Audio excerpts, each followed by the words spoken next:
Ladies and gentlemen, boys and girls, children of all ages, DJ Nation X and the WWE in no way at all proudly present to you its soon to be best wrestling podcast of the world. Hashtag genius, hashtag I rank the boss, SteveJones313. The man with the hashtag stats to floor you while he always makes sure to annoy you.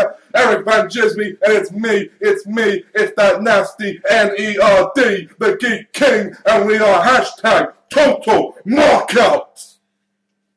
Hello everybody and welcome to episode 22. The stuff I do when I walk my dog. Yeah, episode 22. Hashtag no comment. On the weekly wrestling show, hashtag Total Knockout, as my good friend here just said. And wow, what an introduction. Just a bit.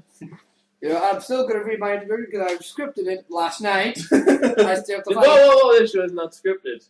No, just the intro. Just the intro. Just the intro. I told you yesterday I was going to do it. So basically, this is the show where every week three marks come together. We talk about our love of wrestling, we talk about what we hate in wrestling, and then we try to kill each other with our words. So, let's not waste any more time. Here's the panel.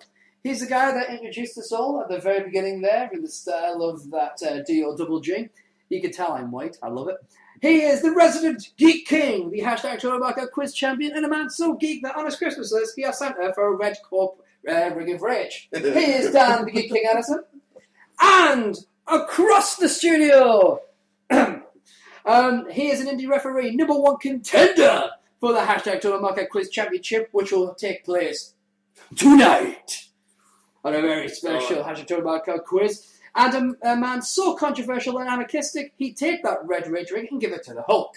It is ErikVanDjismie! And the D is loud. Is it? It's not loud. Loud. It's It's sneered. Is it different? No. It's It's ambient. No. No. It's All-knowing. all-knowing. No. No. It's a stat. It's quiet. No. it's It's a whisper. No, I think we understand. quiet. silence. Oh, that's right. That's it. I like how Oprah said that as well. I'll give you a free card, it's fine.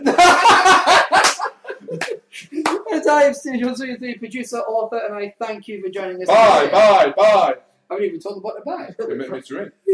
Just buy it. Yeah, buy it all. Go to the shop. We'll give you the link at the end. This week we'll be recapping WWE Smackdown from last week, as well as Raw 1005. Haven't seen it. Plus, we'll take a trip down memory lane and down You Get a Bitch! Almost. And have our weekly statistics class with the professor of the near pointless trivia in Jismie Stats! He might be dead. Aww. We'll also answer any and all questions in this week's hashtag Fan Corner. We have lots. Right, so let's waste no more time. Let's. Jump right into the first segment. Oh. And have we got any... So, Dan... Where's do you want me to do it? well, Where's the other one? Where's that? Where's she gone? she's driving the bus. Where's that Cena's true fan? She's not here. Well, she's driving the bus, and Oh, quite frankly, Benoit and Guerrero were not behaving at the back of that bus. When did Benoit Guerrero ever behave? Well, I didn't know. Oh, bite your tongue. Yeah. Gorilla Monsoon's got words for them, let's just say. Is Hawk there? And Andre? Wow! Hawk's still at the bar. Wow! He's quite happy having an arm wrestling match with Jesus. I'm winning. Jesus is threatening an apocalypse. What we could do, we could have each dead wrestler held like a different title. Oh, you wanted me to book a fantasy dead wrestling? Oh, you want me to try and do a fucking promo of it? Oh, that means everyone in heaven's a face, everyone in hell's No, a but heel. I could, Are you trying to make me do a promo of it? Hell versus heaven. like Buddy Rogers could be a WWE champion. Talk about angels and demons. Kerry Von Erich could be a Intercontinental champion. British Bulldog European champion. Eddie Guerrero versus Chris Benoit, winner takes the year. Can you imagine the fucking promo? I've got God on my side, Holmes. Yeah, but I'm Benoit. I'll do anything to win. Trust me on this. My controversial World/WWE Tag Team Champions, so they have one belt each, could be Chris Benoit and Hawk. Wow. And it would work either way. Do you remember when Vincent Tell McMahon? him, Benoit. Do you remember when Shane did those business like when he really started becoming like a authority figure? You were like, I guess I made you proud now, huh, Dad? You could have the same thing with Chris Benoit and his kid. Like, I bet I made you proud now, Dad. costing him his title, No. and all that against Eddie Guerrero. That'd be awesome. And he's sitting there going, I'm your papi. Yeah. Oh my! Meanwhile, Vince McMahon's at home going, "My dad's responsible for this." No, so Vince is sitting there at home Who going, do you think's driving the Vince bus? is sitting there, he's going, there's something good happening. Yeah. And I haven't got a camera. Big Boss Man would be my hardcore champion. I got But Buddy the thing- Rogers with you. but the thing is- there's a few you could have chose from. Yeah, I could add But Savage. the thing is, anytime World. the thing Could add is, Yokozuna. anytime World. It'll have to be Benoit. anytime a wrestler in that anytime a wrestler in the afterworld wants time off, they basically what they do is they write them off and they just come back as a ghost on the real world. I've got your hardcore. And instead Crash. of Vince McMahon Senior has a storyline where he gets in a limo and he's revived. the As opposed to being exploded. explosion comes back in. They got Vince McMahon Jr. in a meeting with like Stephanie like, right, what we're gonna do? And all of a sudden, Vince, wait, tag team match. No, stop. No, I didn't come here for that. Don't even change the ways. You know what would be really bad? As soon as this man Senior be like going, Vince, my son, you made me proud. Well, that's great, but could you just sign a Legends contract? At least can't put you in the alumni. Yeah. Oh, I'm pretty certain we've got a segment to do, but I can't remember. Moolah, my woman's champion. Yeah. But Light heavyweight, no one's dead. Hang on. You can have anyone in Crash. So hang on. Oh, hell yeah, Crash, of course. So hang on. Cruiserweight, I meant. You've got the ability to have anyone be the women's champion, and it's not Gorilla Monsoon. No, no. And what about dead former champions? That would be my champions. They have to have held the belt. Oh, No, Gorilla would be doing commentary. Yeah. Yeah. Right. Well, Along with Lord Alfred Hayes. damn. I suppose we should talk about Raw and Smackdown NXT Oh, Superstars. This is fun. I'd rather talk about this one. I would. Go on, then. Oh, well, What, you mean you haven't seen Raw? Nope. Have you seen all of Raw? I saw most of Raw. I didn't watch it because I had a breakdown. Was it that bad? Well, Cena came on. I found out. It wasn't the best, but, Am I it's supposed- not the year am I supposed to 2000, be doing people, something so now? it's never Yes. going to be the best. I'm supposed to be. Yeah. Didn't you have someone else do this though? You want an apology, don't you? I No. just want to know why she's not doing good, but you come to me instead. Okay. You normally do the segment, right? Hi, Anna. But Beautiful. we had a special guest last week. And I might tweet you now. And I thought we'd do something special and let her, one of our number one fans, do the show.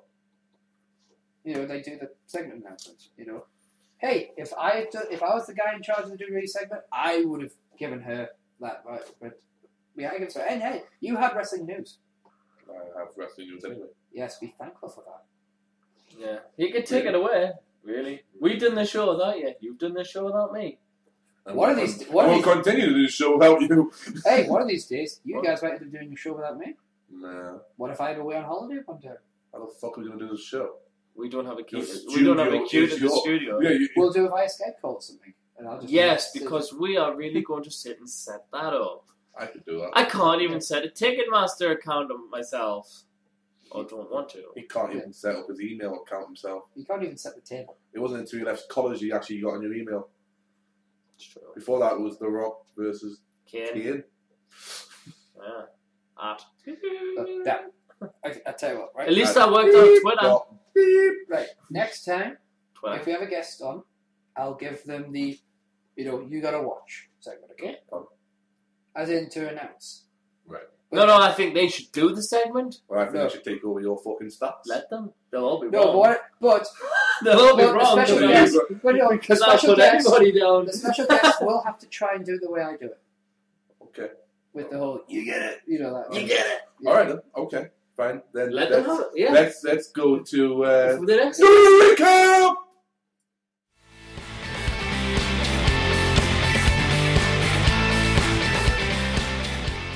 I had a segment written up beautifully for you. Will you turn that music down next time? Well, we can try it again if you want. Will you please turn that music down next time? I'm getting old. A bit loud.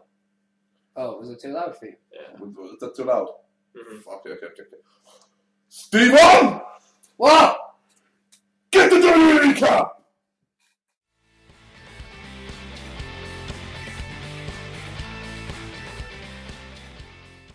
Was that quiet for you? That's bad.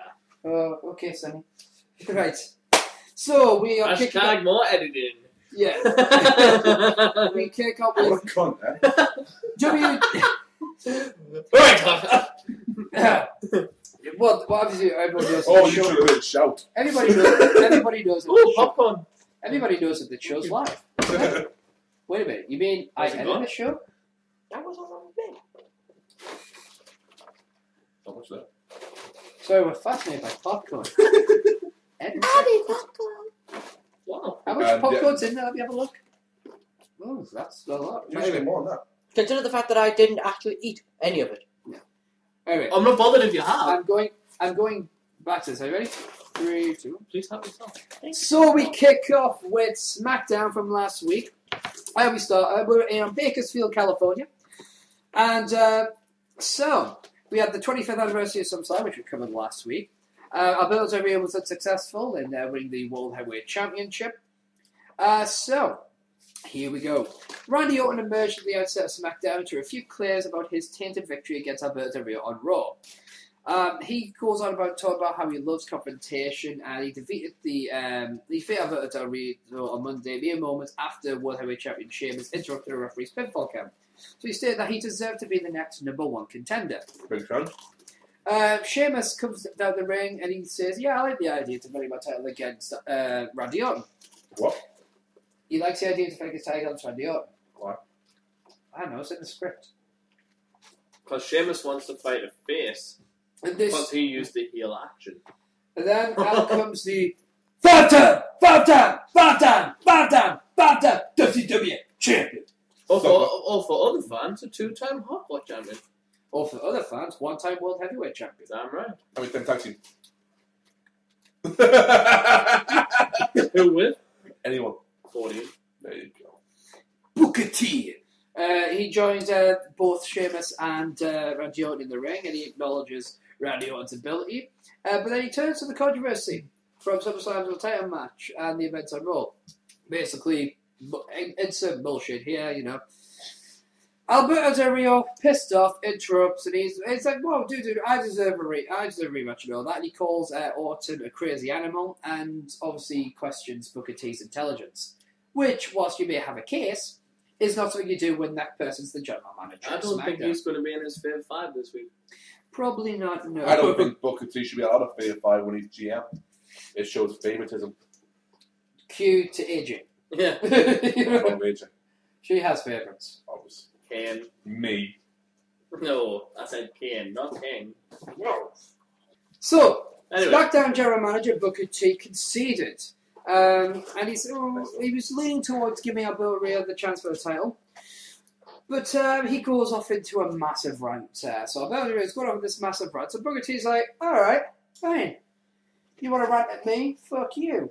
Rant tonight. Randy Orton, Alberto Del Rio, #1 contender." He did. I am paraphrasing. I was going to say. I don't think Booker T said in the voice of a middle class wannabe, you know, "Okay, guys, look, fuck yous both, #1 contendership." But that would be awesome. Although he'd probably have to do his regal. "I, King Booker, do decree tonight will be #1 contendership between thee and thou." Somehow, nothing happened. Yes, Adam? Why do you sound like Stu? Oh, yes. Thee and thou. #1 contendership, yes. Wow. So tonight it will be I like my popcorn. #1 contendership Anyway, between Randy Orton and Alberto Del Rio. But didn't they say they weren't putting Orton back into the main event? They did say they weren't putting Orton back in the main event. I wonder what will happen. I wonder how this can end. Indeed. Well, up next, Ryback versus Jinder Mahal. This feud has money written on it. Money. Money, money, money! And quite frankly, you can write a novel on the fucking size of Jinder Mahal's arms. But following the weeks of harassment... But it'd still be smaller than a novel you could write in the back of fucking Ryback. True. Ryback finally got his one-on-one match against Jinder Mahal. So he could, in his words, put Jinder Mahal, make Jinder Mahal realize his place in the food chain. Although I'm sure he's had 2 before. But they didn't mention that on SmackDown. While the Punjabi superstar sees Just the saying, people. match, Right. I'm saying, they said finally gets his one-on-one match with Jinder Mahal. Yeah. Although I'm positive he's had 2 before. Alright. I thought you had that. DQ and count out. Yeah. But so basically, Ryback turns the tables on Jinder Mahal. So the crowd's gearing up. They're cheering every move. So WWE claims. But with SmackDown, you can't be sure these days, can you? No. Because they're doing the old TNA. Yeah. What's that? The old TNA, you mean the old SmackDown? Yeah, that as well. They've been editing stuff in SmackDown for Yeah. years. But anyway, so Ryback's, pounding on Mahal, he's got his clothes on, he's getting everything. So, you got Mahal trying to regain his composure. Ryback went in, he killed his opponent, and he left Mahal completely shell-shocked, as WWE puts it. So, Ryback finally gets the win on Jinder Mahal. Really, is that were we happy with that payoff, or could this not get into pay-per-view? You know what I mean? I was thinking SummerSlam. Yeah, That's I mean, this seriously could have gone on a bit longer. They won't go night champions because they're doing I everything. mean, Whoa, obviously, this is never going to be Team Ryback versus Team Mahal, because it was never going to be that far. But They could be a part 2 teams. yeah, this could have really gone somewhere, I reckon. So I think this Might not be over. well, hopefully not. But it reminds me of another storyline. It might have been from 2004. I remember there was a similar storyline going ended. Just on an episode of Raw or SmackDown. It was like, well, that's it? That's the end of it? Okay, alright, fine, whatever. What was that story? I don't know, but it's going to bug me now. But anyway, so Michael Cole to welcome various guest commentators. So, before Ryback got the chance to kick the shit out of Jinder Mahal, Michael Cole welcomed Theodore Long, senior advisor to SmackDown manager, down to the table. As a result of Kane's attack on Josh Matthews during SummerSlam, Long saying that various superstars and divas would join Cole in the commentary throughout the show. Well, that's a cool thing. Yeah, so Josh Matthews going, right, fuck this noise, I'm not going anywhere where Kane is. And obviously that's a direct quote. Oh, it is actually. One, check tout, see if you can find it. If you can find that tout, you win a prize. Have you ever known me to lie? Of course not. That should have won. Right. It was Divas champion Layla versus Alicia Fox. Yeah, wrestle now on the main show when I could have done with the points, but no. They're still warm. Yeah. I love that how you're going to put those popcorn in your mouth and all of a sudden, boom! Ah, motherfucker! That's why there was no popcorn, hardly. Oh, wow. You missed loads. I know. No, the microwave missed them. Anyway, Layla won. Yes, little one. Woo, good for her. Is Alicia Fox heel, face? Is Tamina heel, face? Who knows Dude, what the Divas anymore? Caitlyn is a face on the weekly Wait show. a minute. Heath Slater versus Sin Cara. One man reign. Burial Machine. I bet he beat Slater again. Oh, well, hang on. Whoa. I'll do the obligatory announcement for you then. Here is your winner, the one-man band, baby! Heath Slater! Get down, Sinclair. I'm not flying that. I have no The idea. Burial Machine, as some refer to him as, busy me and Jismie, has been defeated by the Knight of Rock. He is Heath Slater. Yeah.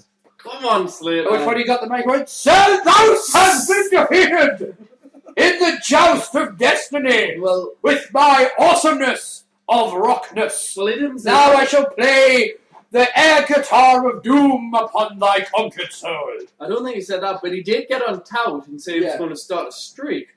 Well, we'll see what happens. We'll on see Raw. what happens on the future shows, Heath. But well done. 2-match streak. I'm calling it now. 2-match streak. That's a round of applause for Heath Slater. Don't worry, I'll add a sound effect. Hey! Well done. Heath. I think I'm more happy that Sin Cara got beat than Slater won, and I'm a big Slater fan. But Bye-bye. bye-bye, Sin Cara. I think the people applauding with me for Heath Slater were the same people that were applauding for Anna last week's, They're good people. They're good people. It's nice that we've got a live audience now. Yeah. So have the live audience applaud for us one more time. I'm sick of my Dad, is that a euphemism for sex? So up Well, I next, rotated it. so basically, it was the World Heavyweight Champion Sheamus versus Mr. Money in the Bank, Dolph Ziggler. Ziggler won. Well, don't look at it as Sheamus won. Look at it like Dolph Ziggler sold like a champ. So you won. Okay. Let's not say Sheamus. Sheamus didn't win, but No. Dolph, right, Ziggler Sheamus didn't lose, and Ziggler didn't win. Yeah. Okay. Wait a minute! It didn't work, Jismie. That means Ziggler lost. No. He just didn't win. Yeah, exactly. He just didn't win. And you say if you don't win, you lose. Dan, you're reading far too much into this. You know what I mean? You should really just like take it as it is. You really should. Well, did they at least get a clean win over? No. Yeah. Do you So want the next. to know the truth, Dan? You can't handle the truth. Well said, JB. Well said. Hashtag. I would. Hashtag WrestleMania. Goes Hollywood. WrestleMania goes Hollywood. Well, it would make a change from everyone lying to me. You lost by DQ. Oh, for fuck's sake. Up next, United States Champion Antonio Cesaro and Oksana suck Santino Marella. That's the headline. What? Antonio Cesaro and Oksana. Suck Santino Marella. I could have sworn you said something else. I'm afraid I didn't. Oksana and Santino. Your line is somewhere else. Because in your head, that sentence probably brought down to Oksana suck now. Poor Teddy. And then United States Champion Oksana suck. Goldust. Nothing else I heard. Teddy Long. Antonio Cesaro. So basically, Santino Marella, and I can't believe I'm going to say this, Santino Marella came out to basically ask the question. Shut up, you. I like it. To basically ask the question, can he and the Cobra... You nearly said so. I almost said so. Can he and the Cobra stay on the same page? Because after all, the Cobra wants Oksana. So Santino Marella and the Cobra are wondering whether they can get along. Right. Because obviously Santino isn't interested in a woman like Oksana. Exactly. He prefers a more... First there was Maria, Beth Phoenix, then Tamina. That's what he prefers. Sorry, did you work that one out on your own, or have I missed a WWE segment here? Yeah, Santino sang it. Right, I was just When he checking. fell for Tamino. Right. What, last year, year before? Sorry, see, I remember like certain promos. I don't remember random little ditties like that. No, he sang a song. Yeah, and you said you was more into, and then I answered who he was more into. But Hashtag I remember. But honestly, the Cobra... But remember when Dolph Ziggler was with Maria? No, I don't. Did not? No. Are you sure? Yeah, I did. When she was smitten? No. When they were hiding in the cupboard? No, I And don't. she had a little smile on her face. No, I It don't. upset you, didn't it? Right. We were watching Smackdown together. It didn't. She was smitten. Yes, it did, alright? Why do you have to do this? Because we're talking about Maria. Remember So when basically- Matt Hardy was with Maria? Fuck you. So And then she basically- got released. Fucking leg. So basically, this attracts the attention of Antonio Cesaro, who basically goes on to give us. He basically, he's talking shit. So Santino He's takes talking shit. Yeah, so 5 different languages. yeah. So Santino takes the opportunity to try to beat the shit out of him, and Antonio Cesaro goes, well, no. I'm going to kick the shit out of you. But, Did he talk shit in 5 different languages? yes. But the question is, did Antonio Cesaro cleverly trick Santino Marella? No. Perhaps. Did Santino just make a fatal mistake at the last minute? No. No, he was let down once again by his wingman, the Cobra! He got distracted. There was that sound like, nah. Like So, this. which leads me to the conclusion that Santino Marella should become left-handed. That's a stranger. I just want to know Fine. when the Get rid of the Cobra. Cobra and become a stable. You know when the Cobra isn't on his Now arm? there's an idea. When the Cobra isn't on his arm, Yeah. is it his arm that's active or is it still the sock? Of course. So it's still. I like to point out that you completely glanced at what I said there, and he's the one that's going good booking here. The Cobra on the other arm, make it stable. Yeah. Call it the snake pit. Yeah. Bring back Jake the Snake to manage him. Steve Austin as his tag partner. You can't And if trust the Orton snake. wants to pay his dues a bit more, we'll get the Viper in there as well. The Viper, Rattlesnake, Jake the Snake, and the Cobra. So being distracted. Hashtag snakes. Cesaro gets- Hashtag not snakes on a plane, not snakes on a train. I'm Unfortunately, sick of these motherfucking snakes in this motherfucking ring. unfortunately, Snakes and a Harrison Ford will no WWE. longer watch WWE. What the fuck was that? Harrison Ford these days, never heard him talk. No. You sounded more like Sideshow Bob stepping on a rake. He's just given up talking these days. Yeah.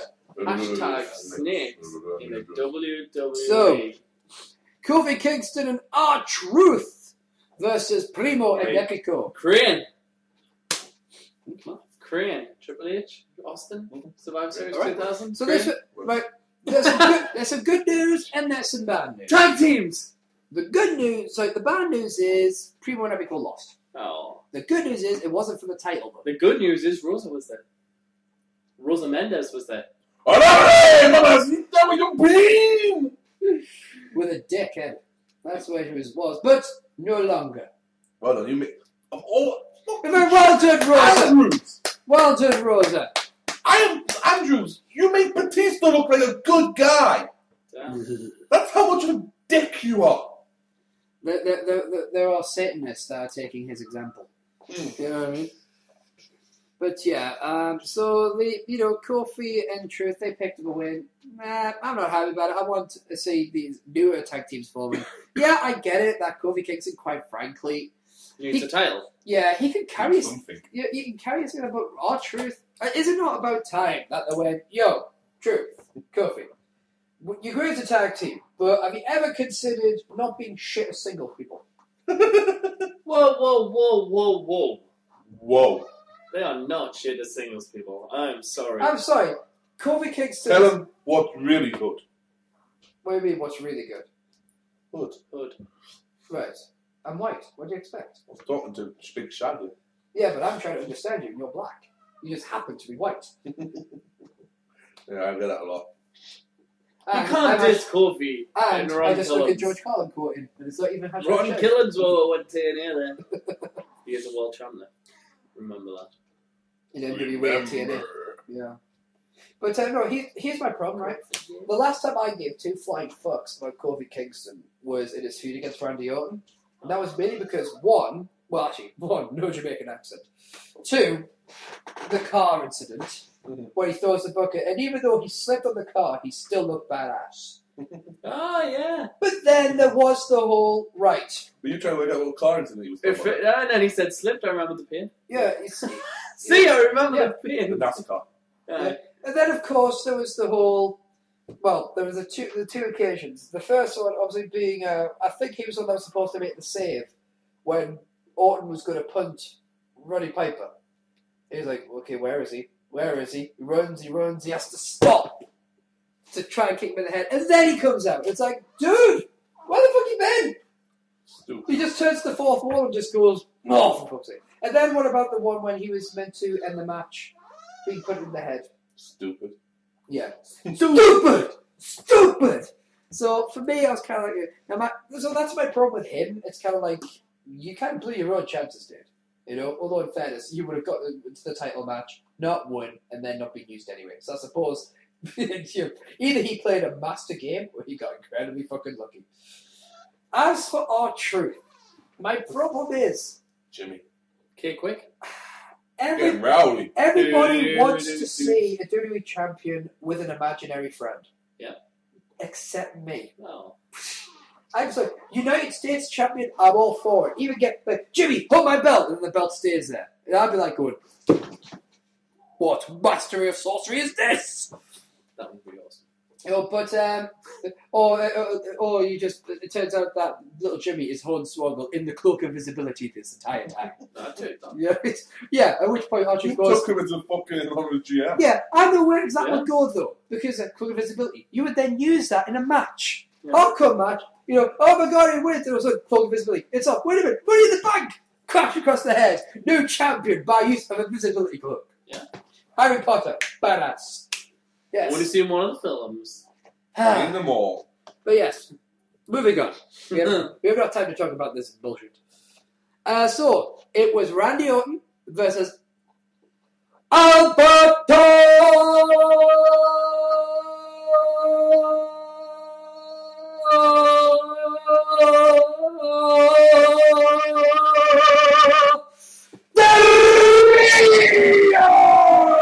I love that. And hey!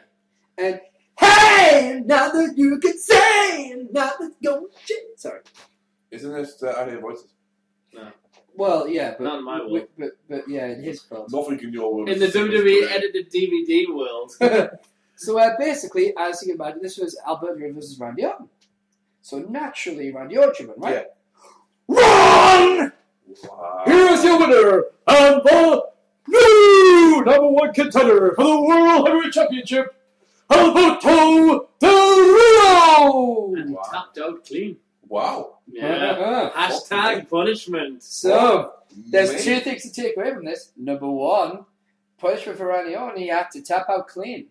Number two, Alberto Del Rio is #1 contender again. Versus Sheamus. Again.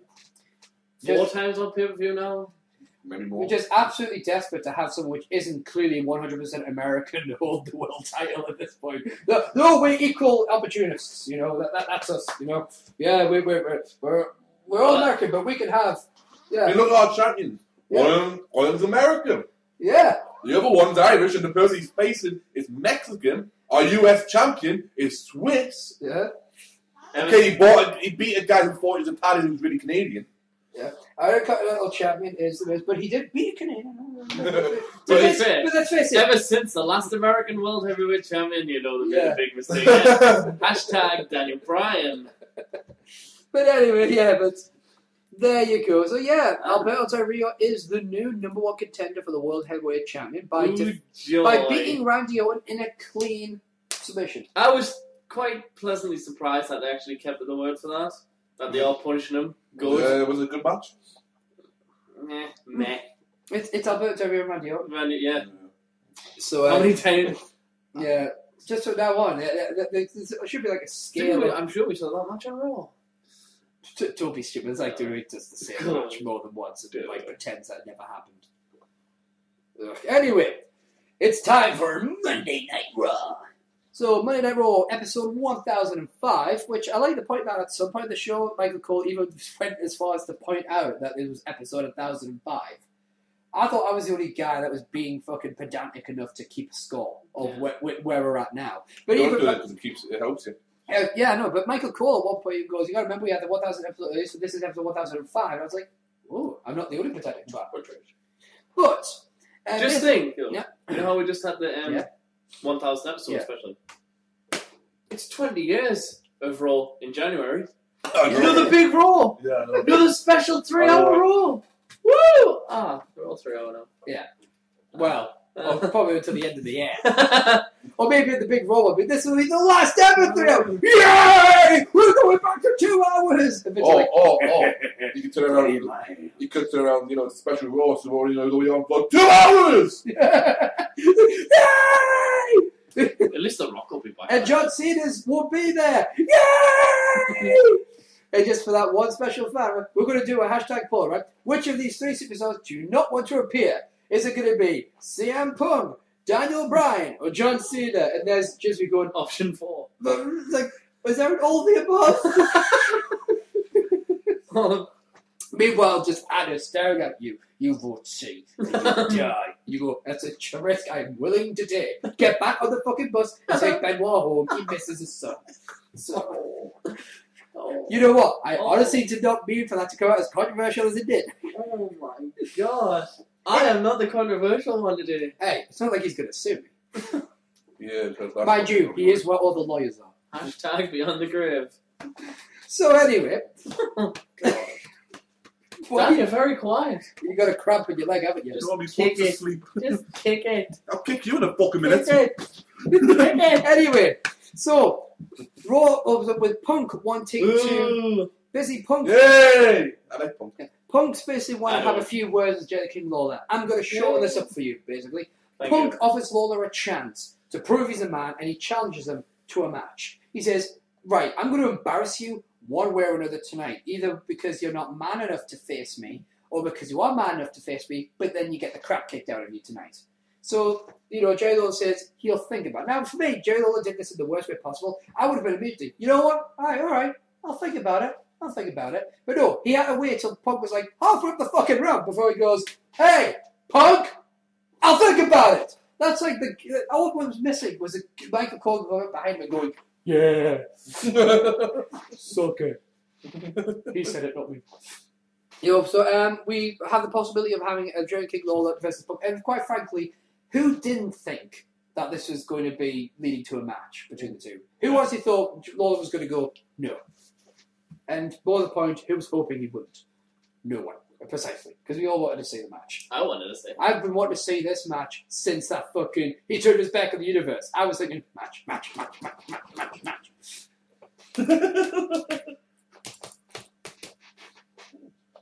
kind of hurt my knees. Nah. Anyway, so we have that to look forward to later on. Oh, sorry, we don't know. No, hang on. Hashtags need to come in first. What the hashtag votes? The hashtag votes, yeah, that's later on. That's later on. That's what I'm saying, before you realise who knows. Yes, but the match. There was a match, ladies and gentlemen. Jack Swagger is on Raw! Jack Swagger versus Ryback. Jack Swagger's back. Jack Swagger's back. Jack Swagger's back. Jack Swagger got Jack Swagger got Ryback? Oh, he got... Who would have loved it? He got Ryback. Yeah. Honest to God. I like Rick Roll. That's like getting Randy Savage. I thought that was You get locked in the cupboard for that one. At least it's... Would you rather be... Yeah. But honestly, who would have loved it if Jack Swagger pulled out a win? And made him tap. That would have been good. I would have been like, sold! Made him tap and just get in his face. You are Skip Sheffield. Yeah. Yeah. That was actually going to be one of the questions on the hashtag Soulbite quiz later on. What was the first show that the man who plays Skip Sheffield appeared on in WWE? I know that. And what would it have been? Tough enough. Precisely. And who is? I believe he was up against The Miz. In Tough Enough 4? Who would you wish had won? Daniel Buda. Daniel fucking Buda did win. I hear that. He had 2 matches. But basically, 2 more than he should have had. Jack Swagger put up one hell of an effort, only to be Ryback, as he said.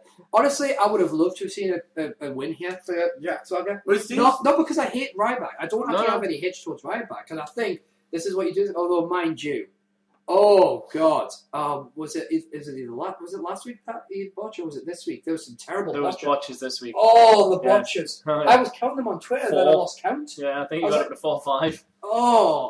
Oh, God. Yeah, because he went to fucking kick him, and he fell over. Ryback fell over trying to kick him. It's like, dude, out of all the things you do, you fall over kicking.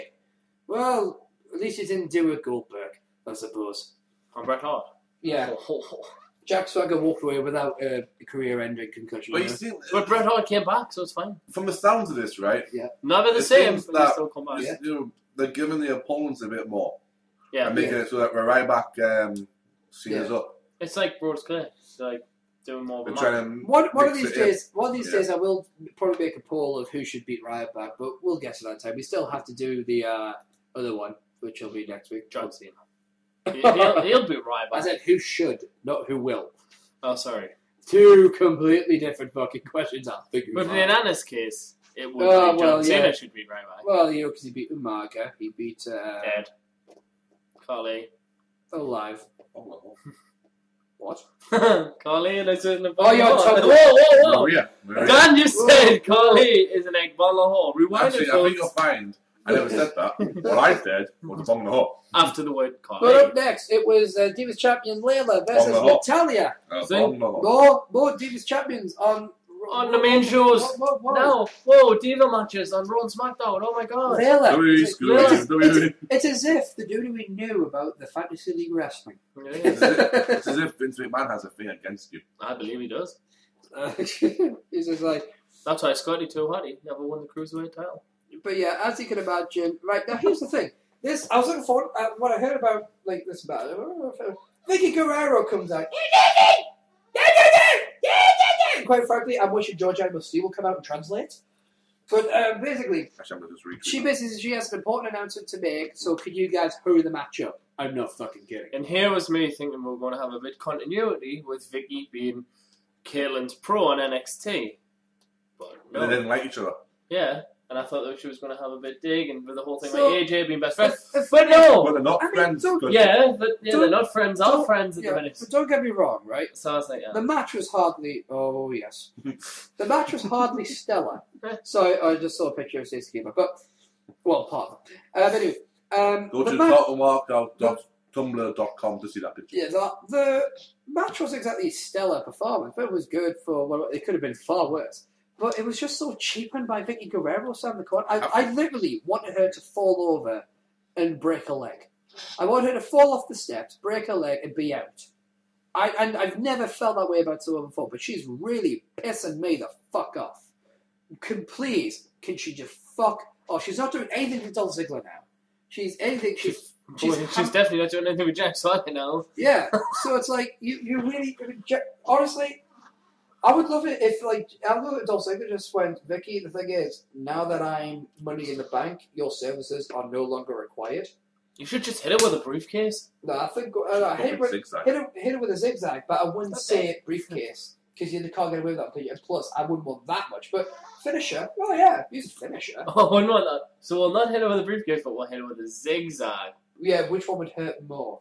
The briefcase. Zigzag gives you whiplash. Use the briefcase, you can control it. At least it's plastic. You're telling me that Ziggler can control his finisher? Come on, it's Ziggler. Could you control it's it Vicky against Guerrero. Vicky Guerrero? It's Ziggler. It's Vicky Guerrero. Given the option, I mean, allowed to hit your finisher on Vicky Guerrero, the woman with the most annoying voice in the WWE. Yeah. And a woman who consistently goes out there and deafens you. Yes. You could control yourself. Not just to put a little bit extra talk in it. It's Ziggler. He can make me look good. And that's saying something. Anyone gets the option, they do it. Oh, because Ziggler knows how to control himself. Anyway, we're wasting far too much time on this subject. So basically, once the match is over and Layla pusses out. It was Ziggler with a briefcase backstage. No. Hashtag Cluedo.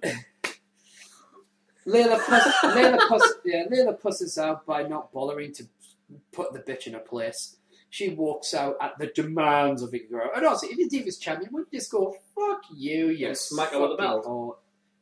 Yes, she's Divas champion, why not? Yeah. Yeah, just, why not? Just like, hey, fuck you, you know? You're the champion. He's like, who the fuck are you? Queen of Divas. Why don't you go fucking suck a dick, right? Piss off. Get out of my sight. This is my ring. I'll make your announcement. I am announcing that Vicky Guerrero is a douchebag. There you go. So anyway, Vicky basically complains that she's been told to the board of directors demanding that she take over AJ's position. AJ comes out and just starts beating the crap out of her, which is awesome. And obviously, okay, basically, AJ scares Vicky Guerrero out of the ring after kicking the shit out of her. Vicky's like, yeah, I'm going to complain. Can I ask something? Yeah. No. Where were they for this Raw? I don't Just because, like, you said you were in Bakersfield Cowboys for SmackDown. So I was just wondering where Raw was, because that's something I like to keep a check on. I'll Because then I know whereabouts they're touring. I'll double check it there once we've. Because usually they're in Chicago next week. I know that. Are they? But anyway, nice Jerry the King Lawler finally makes his decision, and he decides, "Yep, I'm going to fight you tonight." Which AJ Lee's response is, "Oh, well, guess what? You guys get to vote what kind of match." Hashtag fan interactive. Yeah. So what's it going to be? And I was thinking, I was there looking at him, going, "Yeah, right, okay. Let's say what one match we're going to see." Yeah, but no. Hashtag tables. Hashtag steel cage. And hashtag was it no disqualification? And so we actually had some decent ones. Wow, well, actually that's pretty good. I vote tables. Me too. I didn't see anybody else not vote tables. Me and Jismie both vote tables at the same time. Which just led to both of us tweeting each other at the same time. Great minds think alike. So basically, we both tweeted the same thing twice. It was just, whoa. I was like, whoa. He was like, whoa. I was like, whoa. Whoa. What are you talking about? You guys have serious issues, dude. But yes. Hashtag tables. So, here we go. So basically, up next was the Intercontinental Champion, The Miz, Hoorah! Versus John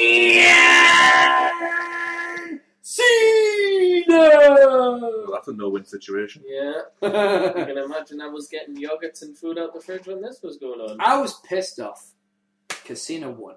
Whoa! Appreciate. You were like, whoa! And I was like, whoa! John Cena won a match now. Whoa! I was equally pissed because he beat The Miz. And Does that make John Cena the number one contender for the Intercontinental title now? Whoa! As well as the number dude, we're not WWF. Oh. This is WWE. I like the days where you could eliminate a champion in the Royal Rumble and you were #1 contender next week. Dude, yeah. Tested it to Regal for the European title. Right, dude. WWF days. You beat the champ or #1 contendership. You beat the #1 contender, you get a #1 contendership match. China? WWE days. Do you wear purple? Yeah, you got a championship match. Oh. Okay, I'm wearing purple. Yeah, but it's green now. Okay, I'm wearing green. Sorry, it's turquoise now. What the fuck? Are you just going to make up colours? If I have to, yes. Big Show should have been #1 contender for the WWE tag titles of Carl and the Big Premium and Epcot. Surely Big Show should have just pulled all the titles right now. He could. He's big enough. But anyway, moving on. So, now, at first, I was not a fan of this. I was. Because I thought the first bit was done poorly. But when I saw the rest of this, it turned into something magical. Wow. This is one of those cases where it's like, this will never work. And all of a sudden, oh my fucking god, it works. Could you explain? Daniel Bryan and Kate, Daniel Bryan attended anger management class. Right, And right, then, you're now, not. at the beginning, the guy goes, our final member hasn't arrived yet. Oh, I wonder who that could be. Yeah, even I was going, gee, I wonder who this could be. Tweet who I thought it was. Yep. Daniel Bryan, basically, they're talking about... I know who it was. It was Charlie Sheen. Yes, it was. Now, obviously, this segment was... Well done, Dan. This segment was broken throughout the night. You get a bit of popcorn. At one point, the guy next to him finishes the story saying, my wife left me another blah, blah. And everyone goes, oh, cry me a river. I got left at the altar on live TV in front of millions. She's now my boss, and I'm having to fight this guy. And then the last member... and then the last member of the anger management class comes in. Who could it be? Dun, dun, dun. Charlie Sheen, I've just said. Kane! Oh, well, that's better than Charlie Sheen. At which point they say, Kane, would you like to share about your past? And he tells us the full story. From the being locked in a cover and burnt by his brother. Undertaker burnt his parents. His real dad turned out to be Paul Bearer. Katie Vick. My girlfriend Katie, let's just say that didn't work out very well. I've kidnapped you, numerous co-members. I've even set a few people on fire. And I buried my brother alive. Twice. And all this has led to a very unhealthy fixation, torturing Pete Rose. Oh! Yes! Yes! Yes! And you gotta admit, Okay, I'm just saying right now, I shall be watching this. Daniel Bryan was actually... then they said, can you tell us about Daniel Bryan? Like, this is not a good idea. But the I thing is, like that. I had to give him that. Daniel Bryan is getting better for me. So, Brian said what, sorry? They said, Kane, please tell us about your life. And Brian just went in the corner and just put his head and he goes, this is not a good idea. So props to you. I'll give you that. Yeah. I have to say, the guy who played Harold, yeah, Mason Andrews from the X Division TNA tournament. Really? Yep. Oh, yeah, and he's now got a dirty contract. It's a developmental one, I believe, but he's got a contract. So, and I really like obviously, we've got the result. We've got the results of the... So, obviously, we saw everyone I saw. Hashtag tables. Yeah, I did. Hashtag WWE tables, sorry. You did. I assume you did the hashtag search as well. When you and it was just... tables all the way around. It was all on my timeline. So did you just search WWE tables? No, we searched. No, searched them all. So obviously, the results were tables match got 20%. Yeah. So no disqualification got 32%. And the lowest percentage of them all was the one that was mostly on Twitter. Yeah. But Steel Cage match got 48%. So I was like, oh. Well, props to WWE. I did not notice the cage at the top. Yeah. So I'll give it. It wasn't like, oh, I wonder if the cage is going to be there. Yeah. It was well hidden, so I will give them that. Yeah. Unless you're in the arena. Here's one of the things as well I've recently found out. Yeah. Is that if they're going to do a cage match on a Raw, sometimes what they'll do is they'll take the cage and they'll take it to every Raw in the next month and a half. Yeah. So it's up there, and they'll even say it's a dark match on a Raw. They do use them as dark matches. And what the idea is, you come in, you see the cage there, you don't think of anything. Yeah. The dark match was advertised as a cage match. Yeah. I'm not, it's nothing going to come from here.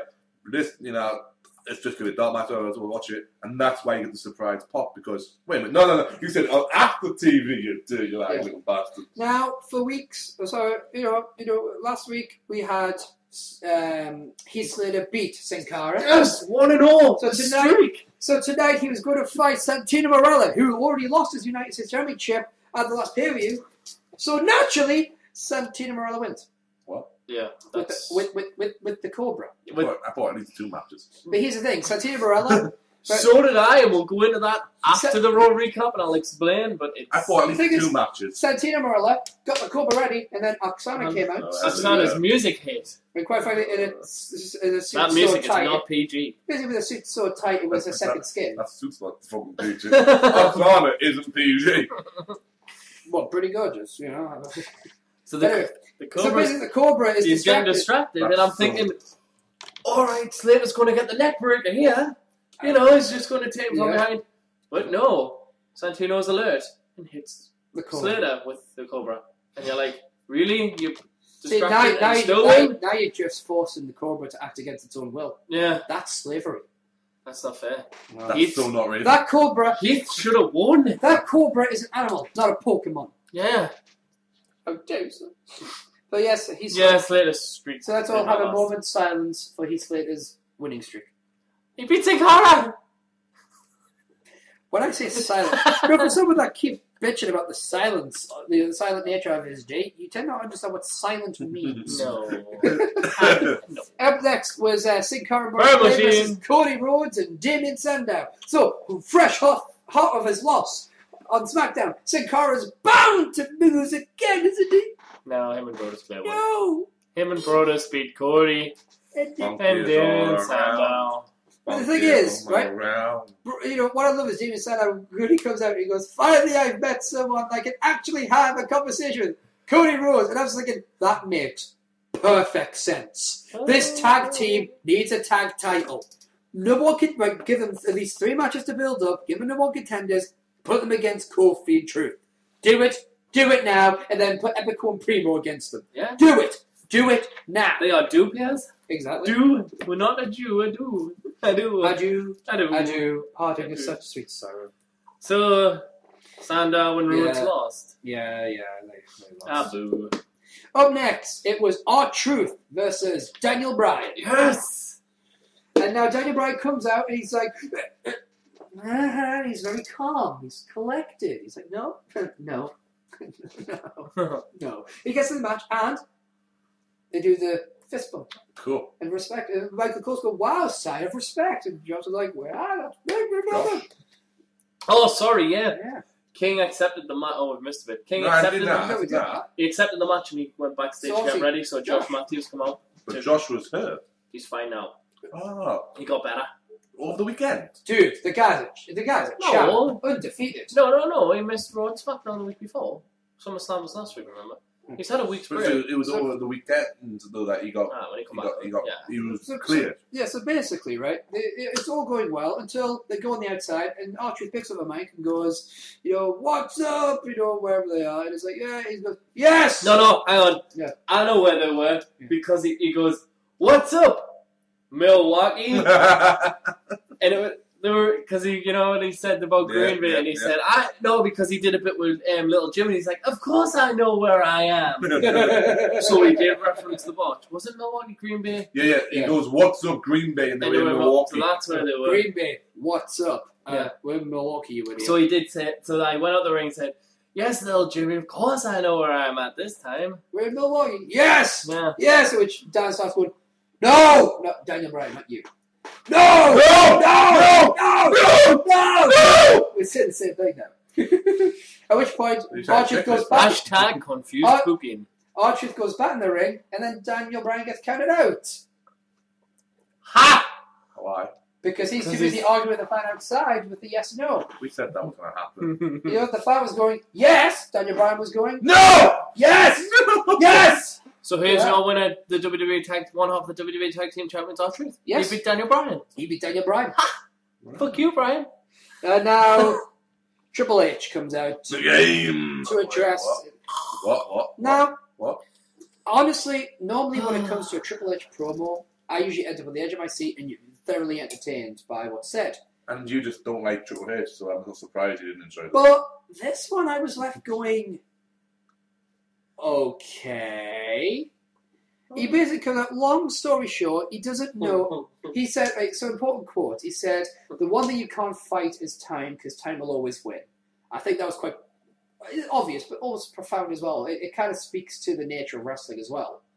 He I did like a few things from this. He did say something that did sound like they could be shots. It's one of those cases where I couldn't decide whether this is going to be an argument on this show where it's going to be like, dude, you must think everything's a shot or a dig at someone. But he did say, I didn't want to be one of those guys that sticks around longer than he's welcomed or keeps fighting even though he hasn't got it anymore. Or who comes for the last paycheck. So it was clearly digging Hogan, Flair and Dash. Yeah, it did. I would have thought Nash, because Nash is always welcome to come back. Because he said about the last paycheck. Yeah, because Nash keeps getting... Because they keep going, Nash, you want to come for this? Yeah, that's what I'm saying. Yeah. So it was a dig at Nash, a dig at Hogan. Yeah. What was it about? Something about still in gyms or something. Yeah, so like that. And that's what really had to go with Ric Flair doing that last time, so... But ultimately, I don't think... he got the signal tier, sexy cry. Nostalgia critic. Just let them wrestle. Right? That's what I say. But he says, hopefully in some way you'll never forget me, thank you. And he cries and he pisses off. And it's like, well... Did he retire? Did he not? Yeah, it's like, obviously they're leaving it open, so I imagine a Survivor Series back between Brock Lesnar and him. They're whole teams. Well, yeah, because that would be just awesome. Bring DX back. Yeah. Against team. Just. But don't show. I don't want Shawn Michaels going to go. I want Raw Dog and Billy Gunn, X-Pac. And we have China. And for one night only, DX. We all saw the photos. He's a member of DX. Undertaker. Or Hornswoggle. He's a member of DX. He is. He's an honorary member. Let's make him a full-time member. The mascot. So right, you caused us issues. You know, as general manager, it's payback time. Oh, you're fighting Brock first. Yeah. Brock just puts him up for an F5. Bang. Next. Hornswoggle pisses on his neck. Oh my God! He falls over and then he uses cross-faces him. Well, maybe wraps his legs around his face. And like a mini crossface using his legs. And then Little Packer hits the X Factor. Sorry, what? Little Packer. All right. Again, so you could have Team DX versus Lesnar, Big Show, Tensai, Matt Morgan, and for one night only, Nathan Jones can come back. The original. Yeah. That'd be pretty good. So it's like I brought some of my own tag team partners. Okay, so up next, right? So one of which I mean Sheamus and Sheamus and Randy Orton in the tag team versus Alberto Del Rio and Dolph Ziggler. Again, you mean Sheamus and Orton are fighting Del Rio again? And Dolph wins, right? Shut up, you. Okay, don't be silly. Damn. Dolph doesn't. What have we told you? Listen, Dolph's the best in the business. Okay, the only way that would be the only way that would be the Rock in the business. The only way this match could be more fucking obvious is if this was a racist company and Sheamus was the Great White Dragon versus the Black Dolph Ziggler. Okay. If this was a racist company. If. Look. Now, allegedly. Stop. No. We don't have lawyers. We are not protected. No. Allegedly. There is a member of the writing staff who has a alleged history with certain African-American members of the roster. He is not the entire company. He is one of the heads of the creative system. Let's just say his name isn't. Let's just say that he allegedly... No, actually, this is a fact. Back in his wrestling days, was known to wear the Confederate flag. Well, we know that. Let's not say his name, his initials are MH. Let's just say it's Doc Hendricks. Allegedly. As long as I don't have to beep anything, I'm happy. Don't maybe beep anything. It's and P.S. Have you seen that picture I'm about to post on Tumblr? It is a bit hazy. It's freaking awesome. Anyway. Damn it, AJ. Random trivia. Did you know that originally my parents were going to call me Stephen? They're actually, this is legitimately true, they were going to call me Michael. Wow. Nice little bit of trivia there. Wow. Yeah. But anyway. Hashtag, we know, because we needed to know. Hashtag Michael. And if you don't understand it, that's the point. Hashtag. Up next was David Otunga making his raw return against Zack Ryder. Hey. Now, Zack Ryder's on television. So Otunga won, right? No. Zack Ryder won! Whoa! You know it. Oh, radio. Tell me everything Kane knows.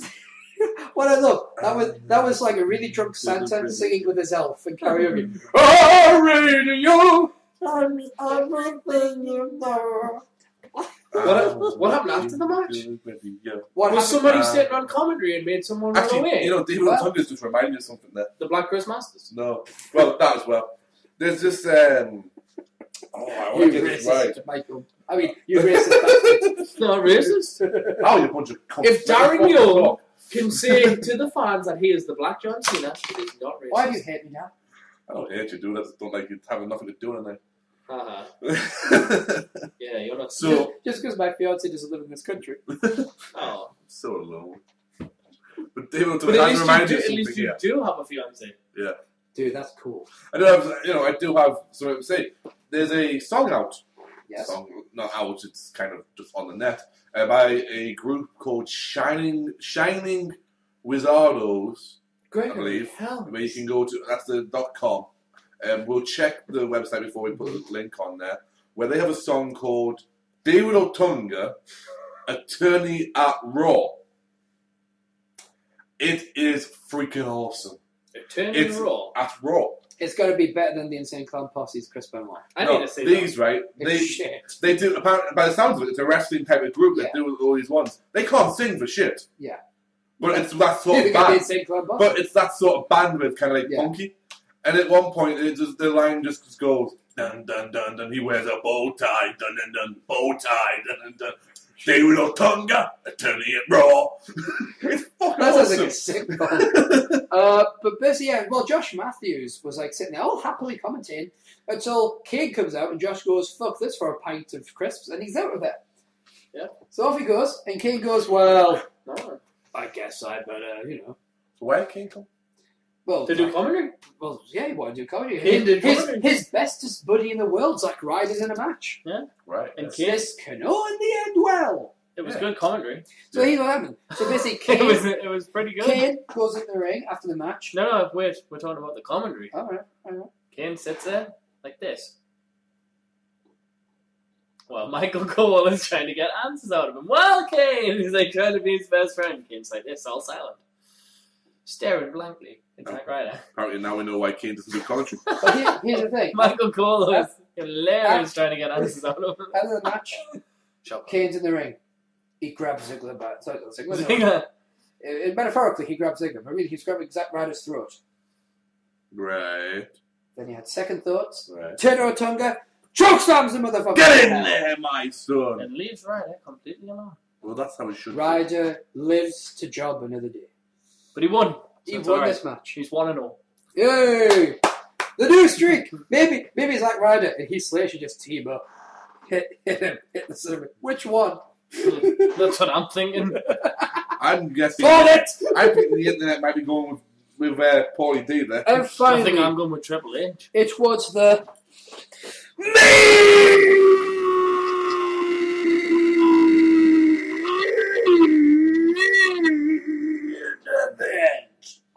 I'm guessing that was the main event. I think it was. I'd look pretty stupid if it wasn't.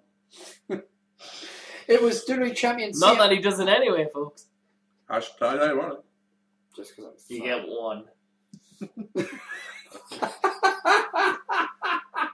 You used 140 today, twat.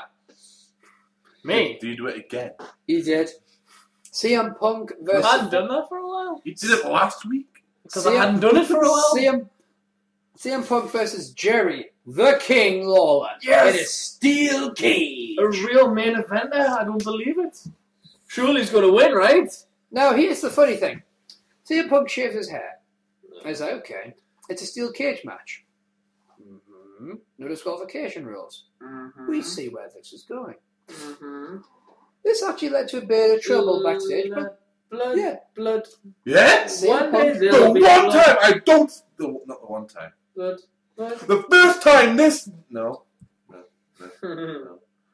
This week I don't see Raw. And I don't see blood. And here's the thing, right? He says, I was busted open the hard way. You know what? Allegedly. Roddy Piper and Bret Hart did the same at WrestleMania 7. But allegedly, he actually blamed it. It was 6. I mean, no offense. That was it. But, well, then you do well with the impression there. 8. Much. But anyway, so yeah, obviously he shaves his hair and already bleeds, so you can see it. And on Twitter, he went on to fucking Twitter in response to this, and he said, I paid referee Charles Robinson's fine, 500,000 fine or 500,000 fine. And then he went on and said, I have more power than you could possibly imagine. Yeah, and it was like, wow. And then it was like, what was it? Somebody doing? We're going to finally, well done. You finally turned the motherfucker heel. He'll still be cheered, but you finally worked out how to turn a guy heel. You imbeciles. How long did it... You can't have a guy... So he's legitimately heel now? Well, people still cheer, but people start to boo him properly. But to be fair, right? Yeah. And Jismie aside, the entire internet is sick of Jerry the King Lawler. Oh, I hope he retires. Nobody could stand him on commentary. Least, quits commentary and go back to wrestling for the whatever remainder of his career he has. Because, quite frankly, I would sooner have... You know, just, by the way, before I do the result of this match, I do want to give a shout out to Matt Striker, who, when Josh was doing the commentary at the beginning of the show, he did tweet, you know, I would rather be out there, but, you know, we're all a family here, we all support each other, so good on you, Josh. Have fun and all, Josh. So, big props to Matt Striker. Of course, Matt Striker. No, because Matt was just Jerry Law. Yeah. Because they can't commentate as good as Matt Striker. Because Matt Striker knows what he's talking about, as opposed to Jerry Lawler, who's an actual former wrestler. Who used to know what he was talking about. Yeah. It's like, in my opinion, you know, there's all this thing about, they're saying, like, Jerry Lawler, you know, I agree, Jerry Lawler in his prime was a great colour commentator guy. Oh, yeah, you know? Absolutely. Not my favourite, Bobby the Brain Heenan's my favourite colour commentator of all time. But it's like in sport, when you get pundits, right? Yeah. Who are former players. Yeah. Alan Smith. Fuck Smudge. Can't stand that fucking prick. Who? Andy Townsend. Oh, fuck him as well. He was a snobby fuck. You know if you had a FIFA game, it was Andy Townsend and Paul Smith. Alan Smith. But who? How do you know he's a better pundit than who, let's say, like, who used to be, you know, when they first retired, it was great to have him on there. Al Shearer. But now... Look at two. But now... Yeah. Their game and everything has surpassed them to a point where they're talking about what it should be played like when they haven't played it in 20 years. Do you know who Jerry King Lawler is? Like Mark Lawrenson, Alan Hansen. Well, for me, it's more... Gary fucking Lineker. No. He knows how to score goals. Jerry the King Lawler to commentating, to me, is like Ric Flair to wrestling. Because there are some moments you do see that ounce of brilliance. But at the same time, it is nowhere near where it was, and it is quite tragic. But at the same time, it pisses me off to watch. Just let him be the pervy old man after the Divas saying puppies. But PG doesn't. Fuck PG. But I want that job. We can. We can't even say fuck PG. We have to say. We have to say. We actually can't say fuck PG. Well, and if we do, we can't actually make any money off it. Why? Because it's one of the things from Highway to Helms, Gregory Helms' show, podcast. And he actually has merchandise and he has... we can say the fucking phrase, can't we? Hashtag duck PG. Pass the duck, Stephen. Pass the duck, Gary. Not entirely sure. So it's not a trademark, we can use it. But I'm trying to cover our backs. Okay. Screw the PG! There you go. Damn right. It's a parody. But don't tell anybody. Fuck the PG! Fuck the multi! Just do it. Just don't tell anyone. I'm going to go on record and say that is the second worst impression I've ever done of a wrestler. Do something so despicable. Stands at number one. For God's sake, let Kane. She was talking about setting people on fire. Yeah. Just let him set one of the people in anger management on fire. Don't tell anyone. Set himself on fire as a protest. Why not? Why not?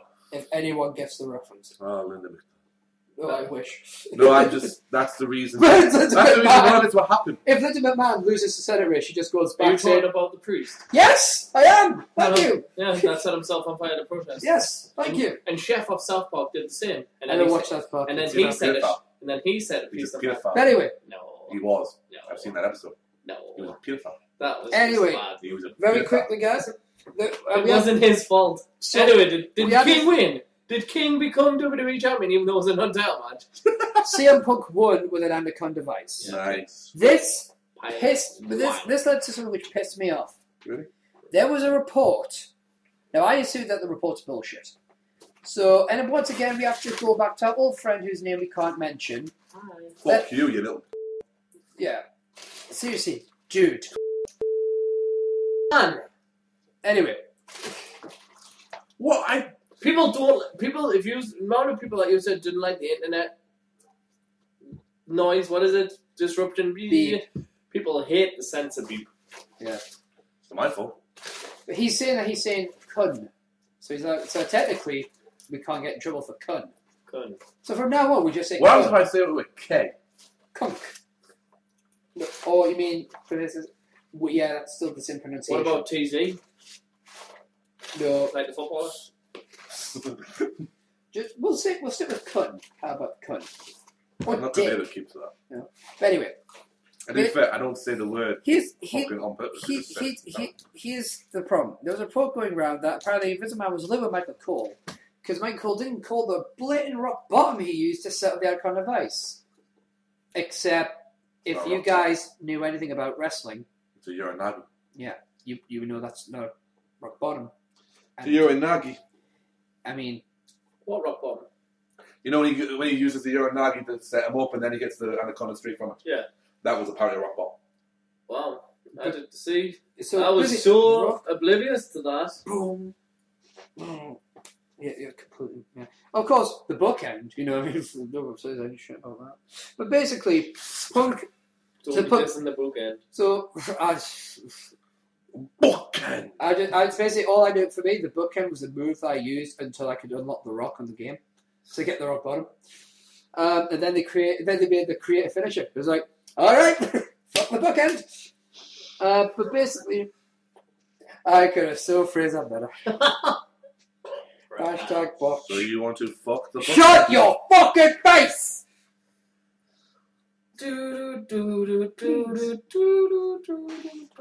So basically, after the win, Punk grabbed a lock and chain from under the ring. Anything wrong with that? I locked himself in the steel cage with Jay Lord. So then he gets a microphone. He demands all the calls the best in the world. Jay Lawler is defiant. He goes, no, I will not say anything, sir. Like that. Whilst putting on his monocle and drinking Hardcore Holly come back and hit Punk with a chair. No. He claimed the kid. So this is like, and by the way, Anna, your guy is a complete and total stupid twat. Twat! Why? I'll tell you why. Cena runs down. He's like, Punk, no, don't do it. And Punk's just there going, well, fine, what the fuck ever. I'm just going to keep hitting Jerry Lawler. And John Cena's going outside the cage, like, no. Raise the cage, raise the cage. They raise the cage and Cena runs in like a hero and Punk runs in. Even Anna at this point is shouting, why didn't he climb the cage? Exactly! Climb the fucking thing! Big Show can climb it! Mark Henry did. You can climb the fucking thing! Maybe, right? John Cena forgot his key. He didn't want to jump. Maybe just saying Punk has like kryptonite on him or something, I don't know. That's a storyline in the making. Would it be awesome, right? Would it be awesome, right? If CM Punk had yellow kryptonite and it took away Super Cena's powers forever. You know what would be awesome? Like just might be. If we were just going to say CM Punk after that, if we were going to say, does he lose the title to King? No, he drops it to the Green Lantern. I'll take that. And then the Flash beats him, and then Bruce beats him. Is the Green Lantern black? If we were going to shit, but the tag team with the two Green Lanterns are. If we were going to shit on wrestling, yeah, it would be also if CM Punk just went like before you go, Cena, I found your weapon, and produces the Hulk Hogan Hall of Fame, and see like Hogan, no! There is only one true master barrier in this business. Whoa. Hulk Hogan never buried anyone. That was a nasty rumour. Just for 4 years and 1,700,000 matches. How do you think he beat Shawn Michaels? That's it. The ring, man. It's the ring. Just saying. Most powerful kryptonite. He beat Shawn Michaels because it was added to the original streak, the best streak, the 6-0 SummerSlam streak. 6-0, do you know 20-0. Do you know what the four most devastating words in wrestling is? Hashtag. No. Kevin Nash's booking. And with that, Raw comes to an end. So Could be worse. It could be in WCW during the fucking 90s. Moving on. Moving over to our other show correspondent, ErikVanDjismie. Hello. Eric, we hear it's a bit windy over there. It is. So, please tell us, NXT, what happened? No. No? Are we starting with something else? I have the wrong wrestler? Yes, we are starting with WWE's new show. Of course, Saturday Morning Slam. Yes. How was it? Very kid-friendly. Really? I Really? really didn't expect that. So No, what's like, it? overly kid-friendly. But it is a Saturday morning show. Right. Well, it was quite enjoyable. Our first segment, we had Brodus Clay Which is always good. teaching us how to dance I can already dance. with the Funkadactyls. I'm a fun. That And it was showing you step by step how to do that dance. doesn't sound like a kid-friendly segment. Because you had to get your claws out. I get the claws up. And Did they get their claws up? and first you went right, then left, and then you had to move your legs right and left to each Funkadactyl. And the next segment, ignore my partner. He's just had some Joker venom. No, we'll wait. I don't think we'll be able to. Anyway, The next segment. the main thing is this is how I say this is WWE's answer to Explosion. You got Of course. one exclusive match, which was Heath Slater. Yes. It was on a 1-0 streak currently, but kind of not because it was taped in advance. But whatever. Who cares? Versus Kofi Kingston So Kofi wins. with Santino Marella on commentary. Why was Santino there? It was on commentary with Josh Matthews. But why? We had Kid wasn't because there. it was kid friendly. It makes no sense. Santino Marella was still US champ. Neither do kids. Santino Marella was still US champ, so you can see. Santino was still. So you can see how out of sync this was recorded. Yay! This is, Continuity. I'm calling bullshit. And if it hadn't been for me knowing this, I would have said, "Oh, I would have put a house show." And I know you would have. So, Eric, our next piece of business would be NXT, if I'm right? No. No. Saturday Morning Slam. I thought you Right. said Kofi won. Well, of course. How do you think he won? With the Trouble in Paradise. No. The SOS. No. You a know why? roll-up. You know why? Why? Because you cannot have moves that hit the head. Of course, yes, yeah. You can only That's do why Batman couldn't show it as Did he win with the? Well, the SOS does that. What is it? Crossbody. Did he hit the? Like, Cross other high He cross won body. with a high crossbody. This match was a good 10 minutes, and it was mainly hip tosses, submission holds, and getting the crowd, the whole boom, boom, hey, and the whole I'm Yeah, just one. one Stop man. this show! Stop this show now! No, don't. Seriously? anymore. Don't- You're not allowed to use any. So I straight away said, "Ooh, this is going to be interesting because nobody can use a finisher." Well, Sheamus is on. But another thing, it's all about like the bad guys being bad guys. So it's like, how many heels are going to win on this show? Yeah. None. How many times So did yes, Batman? you Cruella de Vil. How many times did the Batman villain actually win? I know, but that's not the point. Batman villains. What I'm saying. Yeah. That's the idea, isn't it? You know. But literally, you cannot use moves to the head. So only Brodus Clay can wrestle. Once. So I don't know. Mr. Freeze eventually won. He tricked him, but people thought he was dead, but he won. I still meet you. Not that one. Mr. Freeze come back from the dead. You said that like Nostalgia Critic's version of General Zod. Yes, Mr. Freeze. He came back from the dead. I think we're off track here Yes. in a large way. Anyway, So, after that, I don't know what you think about the no head contact. well, that's stupid, but I I understand. understand why, but why not? Why just? But the not thing all is, over the people show? still understand why it's a Saturday morning. We get Smackdown and have done for years. A Saturday morning. And okay, they Who do. the fuck? They do edit it when chair shots and stuff. Fair enough, but not a head move. Yeah, but it's the Oh my God! He's a sleeper hold. what's the no. American one called? NCAA supposed to do that? I don't know. And I don't. I wasn't listening to not the first part of the NCAA. sentence. It's the fucking.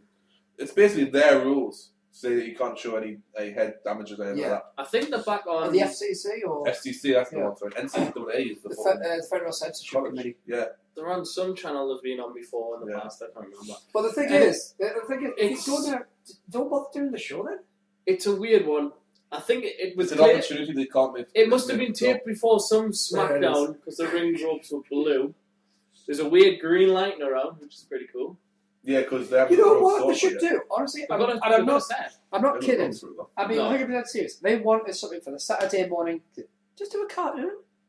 Yeah, Hulk Hogan's Rock and Roll Wrestling. A good cartoon. Bring it back. Make it. Maybe use it with people who actually, I don't know, with the company still alive. No. Hulk Hogan's neither of those two. People we don't wish were dead. You know what? By the way, Hulk Hogan's Junkyard Dog? gold. He's a Junkyard Dog. Anyway, the next segment was an interviewer going around all the various WWE superstars, asking what their favourite Olympic sport was. Wait a minute, this sounds like WWE Inbox. The Children Massacre. This is reminds me of the old school WF VHS Coliseum video. Pretty standard answer for most of them, but Jack Swagger was pretty creepy non-PG. He's like, I like women's volleyball, women's soccer, women's beach volley, just anything women's. So he is all of the heels! If you've watched the WWE Inbox, the one they do on their YouTube, none of them fucking stick to PG. Yeah. They're all hilarious on that.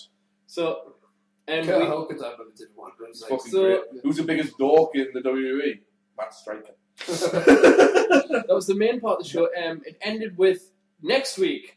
Let's find out how Rey Mysterio flies so high. I know he flies high.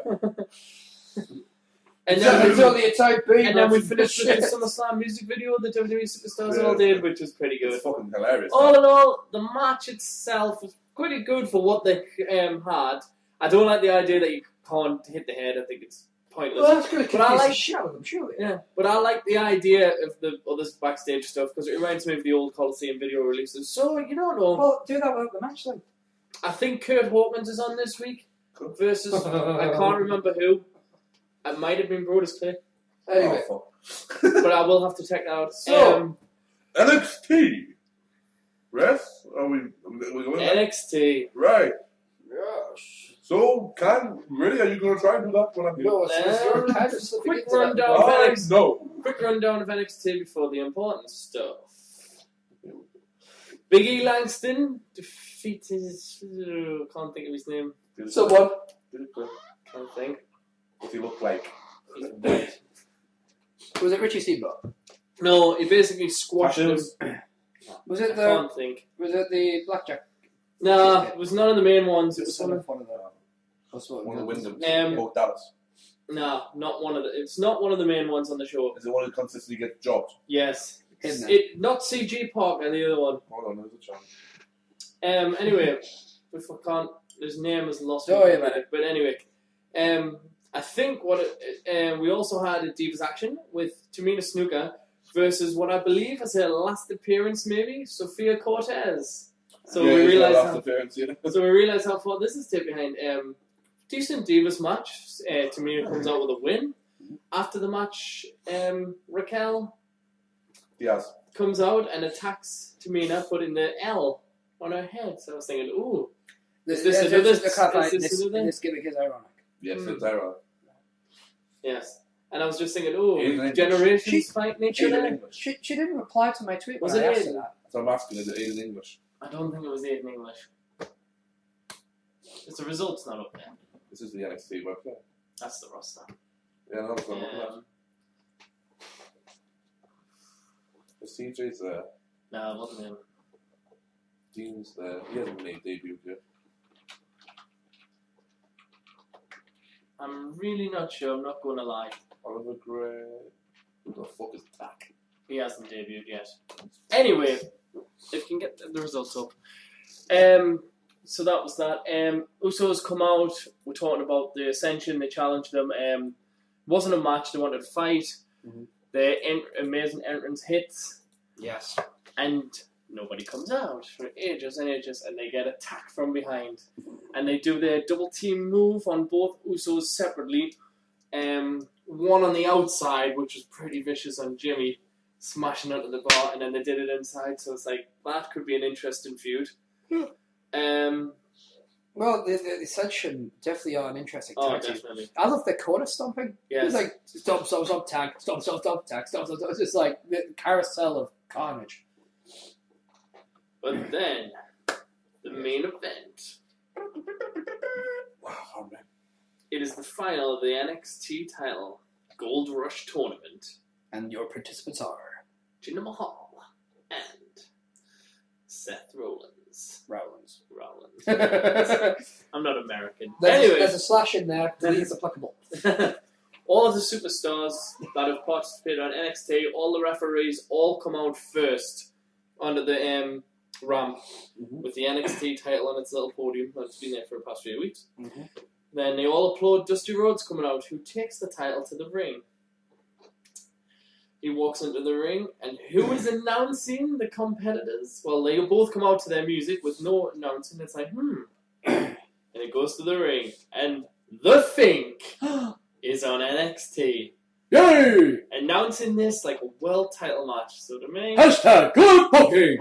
#respect for this title. And they did an awesome promo before, and I've got to give props to John Cena, CM Punk, Daniel Bryan, all saying about you are the first NXT champion, you first champion ever. No one can ever take away being the first champ. So Dusty Rhodes shakes Rollins' hand, goes to shake Jinder's, goes outside with the belt. I have to say, what a match. Yeah. I've never cheered for Jinder Mahal in my life, but why I got behind him in this match was awesome. It might have been conflicting reasons, but I saw a lot out of Jinder in this. You cheer who you cheer for You in cheer this case. Obviously, back and forth. Had the camel clutch. I thought he was going to win it at one point. Rollins gets up, goes for the stomp. He kicks on the rope. He kicks out of that. And you're like, oh, where's this going? And then it happens. The power bomb by Rollins onto the turnbuckle and the fucking stomp. Blacked out.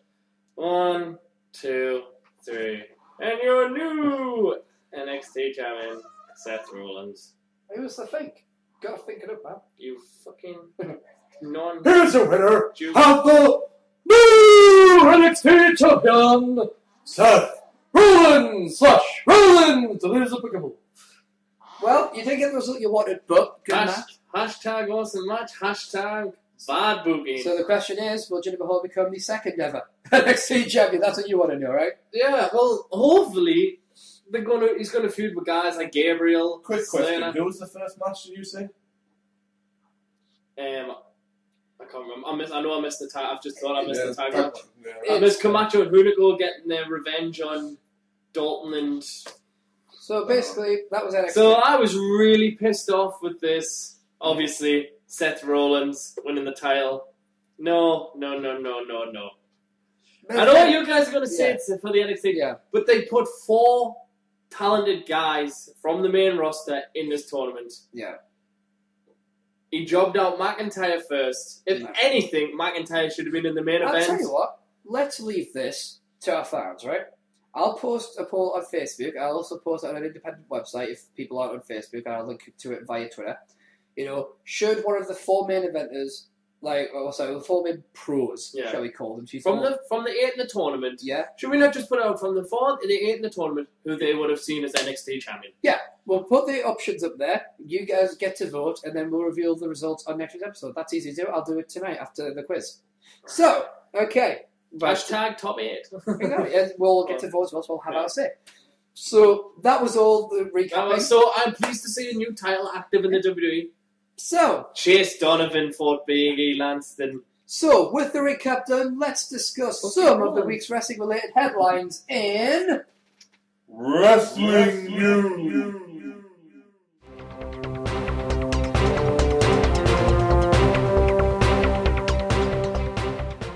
One day I will learn how he does that echo.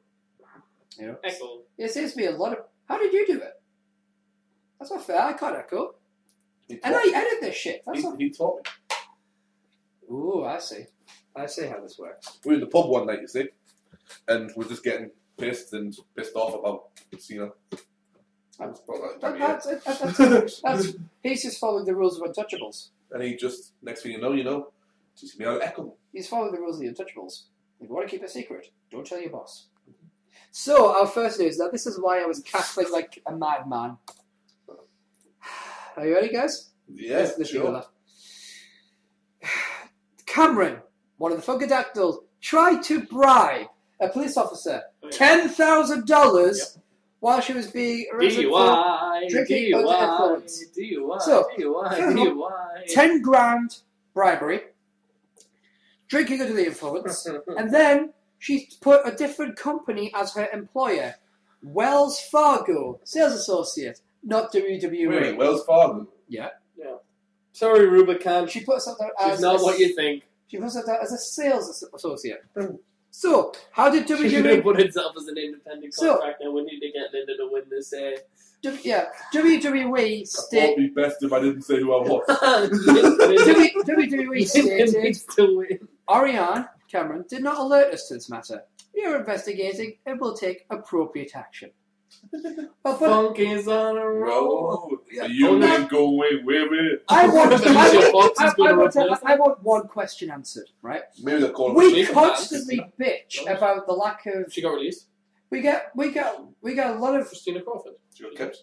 She got released. Guys, we bitch a lot about how the Divs division is hardly used. No, they're not TV time. Yet this bitch has 10 grand in her back pocket to go, I'll give you 10 grand right now. She gets TV time.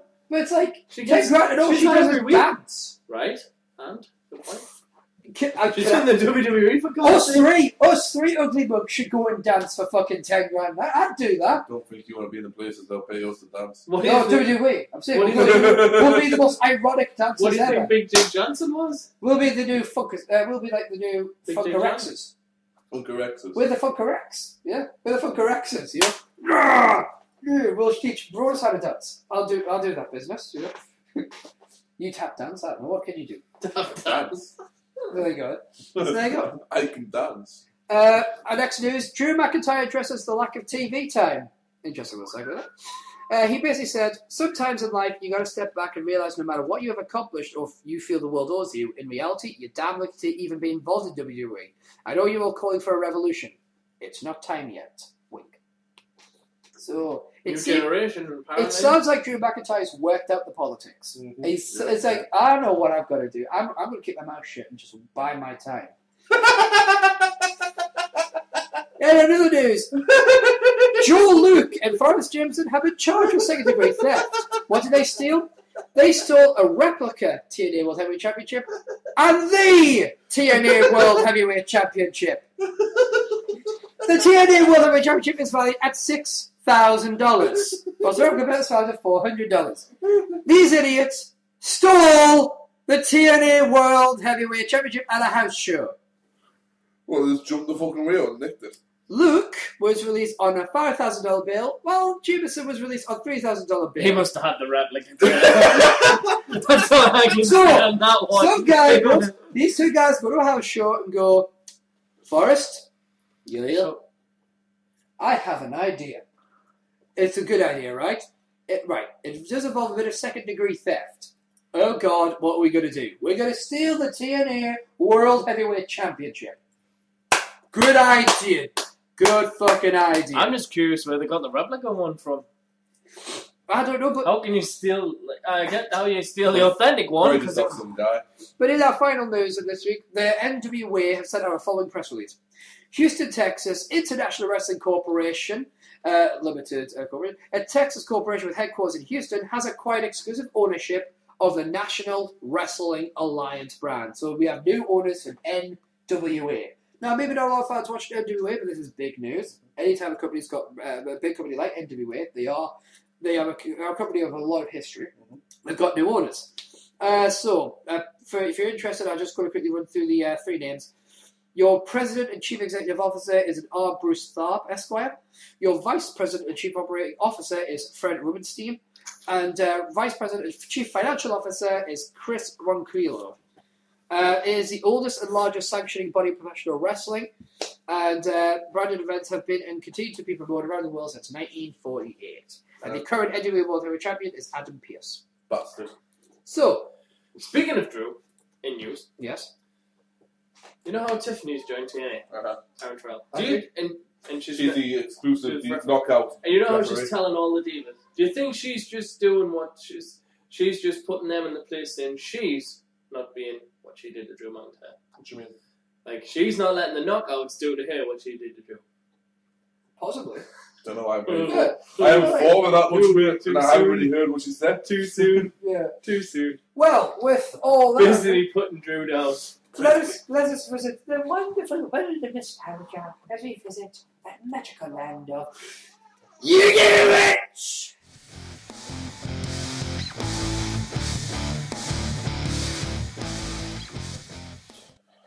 You Go Watch is rather simple this week.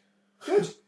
I asked each person who was in the room, being yourself, Steve, ErikVanDjismie, and of course that's Jismie. Yourself, Steve, and ErikVanDjismie, and of course Mini Funk was in the room at the time. Yep. For a current WWE superstar, and I'll think of a match for you to watch. Yes. Mini Funk started me off with Drew McIntyre. Drew's getting a lot of plugging on this show. Now, Drew's not had a lot of chances to have an excellent matches. He's had excellent matches, don't get me wrong. But obviously, with a lack of TV time, there's not really much footage around. Yeah. So what I went with was one of my favourites is TLC 2009. It's John Morrison, where he wins the Intercontinental Championship. Correct? Correct. Good. And it was Don't worry, you would have known if you were incorrect. I know. I just like to check. Jismie is like a grand librarian of wrestling. I just like to check. But it was an excellent match, real good, back and forth, sort of a deal. Drew really shows it, like, from the start, why he was brought back up from developmental. Thank you. Back up. Because it wasn't his debut, he came back from 07. And once again, I said a trigger word. Yeah. He's agreeing with you. Fucking idiot. So, but that's one, of course. I asked Eric, I asked for yours. You give me Trent Beretta. That's even less footage of Trent Beretta than there is. However, I did find one that I really enjoyed, and it was a match. I don't think I was there, but I did see another match between the two live in Liverpool. This was NXT versus Tyson Kidd for the. I think the date that I've seen was NXT versus Tyson Kidd. Mm-hmm. What, the entire locker room? Was Trent Beretta. I said he was Trent Beretta. All right. You got what I was saying, right? August 23rd, I believe, is the episode they're saying on the first run of NXT. Who's they? Wikipedia. I had to check my dates. So hang on. So I get shit when I say check Wikipedia. That's why I said they said, not it's gospel. So that was an excellent match. Them two had some great chemistry. If you don't find a match between them two, Kurt Hawkins and then even, they have absolute. They trained in the same facility, and you can quite easily see how it works so well. Definitely both of Mikey's greatest, two of Mikey's best, Mikey Whipwreck, that is, best proteges. And then I asked for yourself for one, Steve. You give me Natalia. Yep. Thanks for that.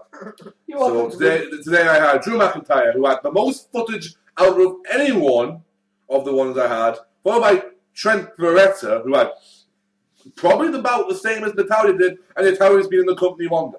No, I think Natalia has more. As a wrestler, not as a... I still think she's had more. I don't know. This is Trent Beretta, who disappears for 6 months. Good matches? About even. Yeah. And I went for a tag team match with the Divas of Doom, Beth Phoenix and Natalia versus Lay Cool at TLC 2010 in the first ever Divas table match, as you heard ErikVanDjismie say before. I had a chance to on my own fucking segment. It was an intriguing one. I didn't want to watch the match because I didn't like the idea of Divas putting each other through tables. Why? Just because it's not something that turns me on. It's not meant to turn you on. Whereas by the excitement that happened when Jizzy told me this match was happening, you think he had a raging hard on at the time. Divas, they were putting themselves through tables. It's going to be fucking awesome. Yay! It was awesome. It was a great match. It was one of those things where I didn't want to watch it. I did watch it, and I was very thankful I did. However, I could easily sit there and go, I didn't need to see it. It was a good way to finish the feud. However, they then, a couple of months later, they gypped Natalia, and I got pissed off because of the skank. Sorry, Eve. Skank! And that's you gotta watch. I think, right, what they should have done. Here we go. Yeah. They should have had Beth and Talia win that and then face the Dudleys. Yeah, because the Dudleys were part of the company at the time. In which case, Bring them back for one match. let us move from more realm of nostalgia to a more analytical, statistical form of nostalgia. And we join the classroom of advanced statistics with Professor Jismie Hello. for Jismie's Stats.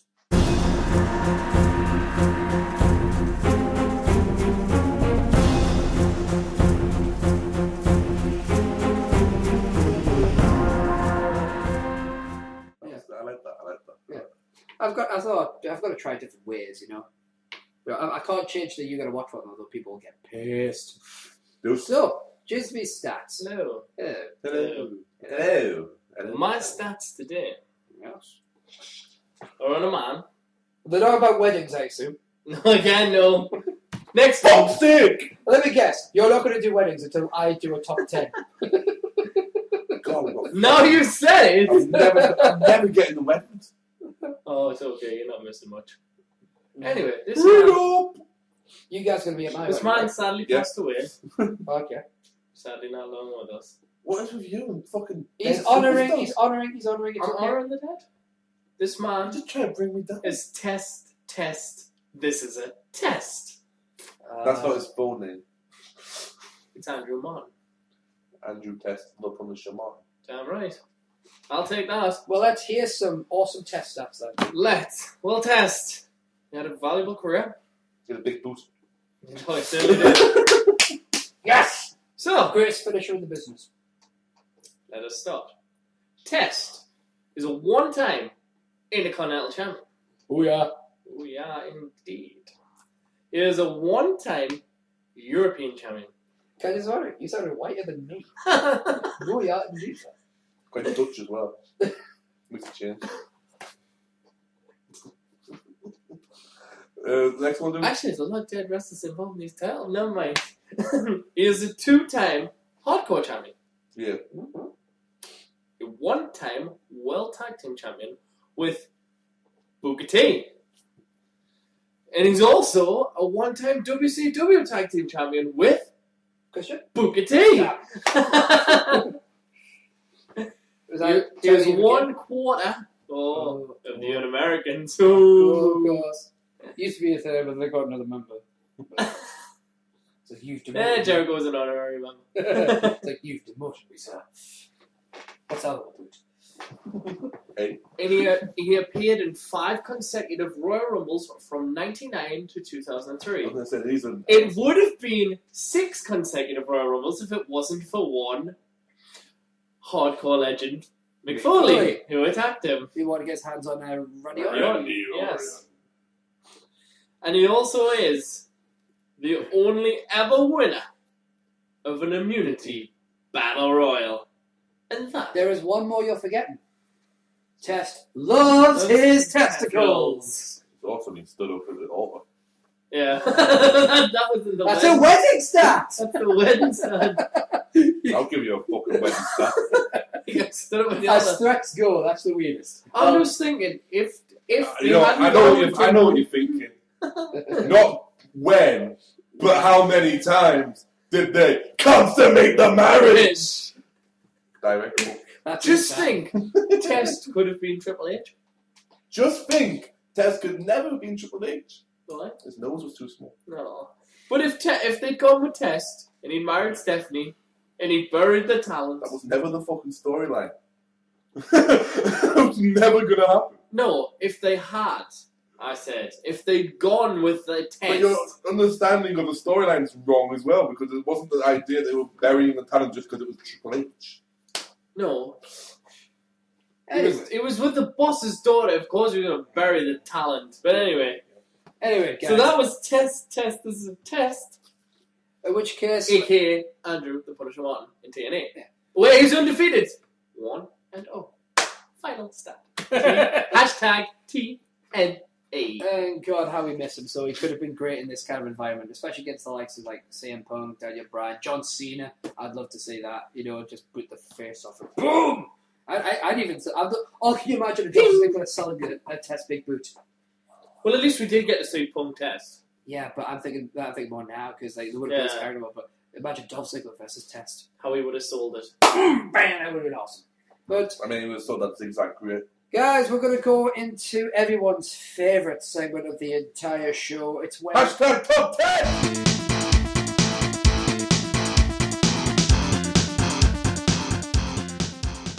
I told you not to bring that up. I told you! Hashtag wedding stats! Oh no, that's me. I'll do that next week. I might. Dude, why you did this to me? Look, I'm 5 weeks behind the wedding. But I like the song. Okay, I'll tell you, I'll play the song, but we'll not do the segment. Hashtag Top 10!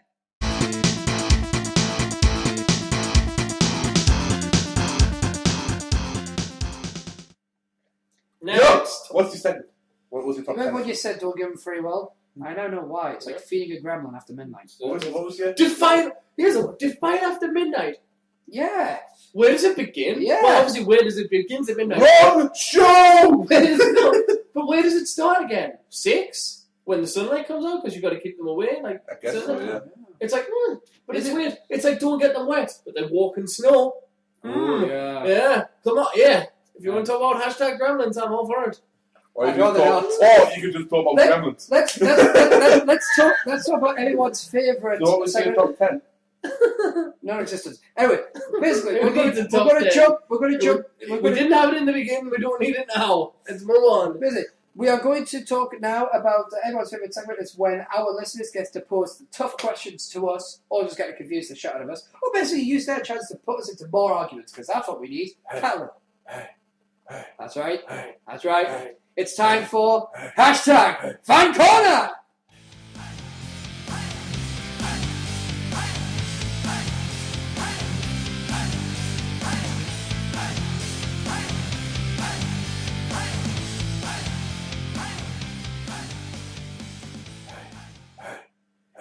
I love the fact that it kind of just sinks in nice with the song and fades out. Right, so now obviously we received 2 questions on Twitter. Now I know Jismie that were sent to you. I've written them down, but I've written them down if you want to read them. Just 2. I've got 3. Well, I've got SteveJones313. You got to get who else? That's the Steven. Right. Well, why don't you start with Stevens? You what? I don't know on Twitter. Yeah, you got 2 of them. Don't scare me, dude. Yeah. Don't do that. Go on.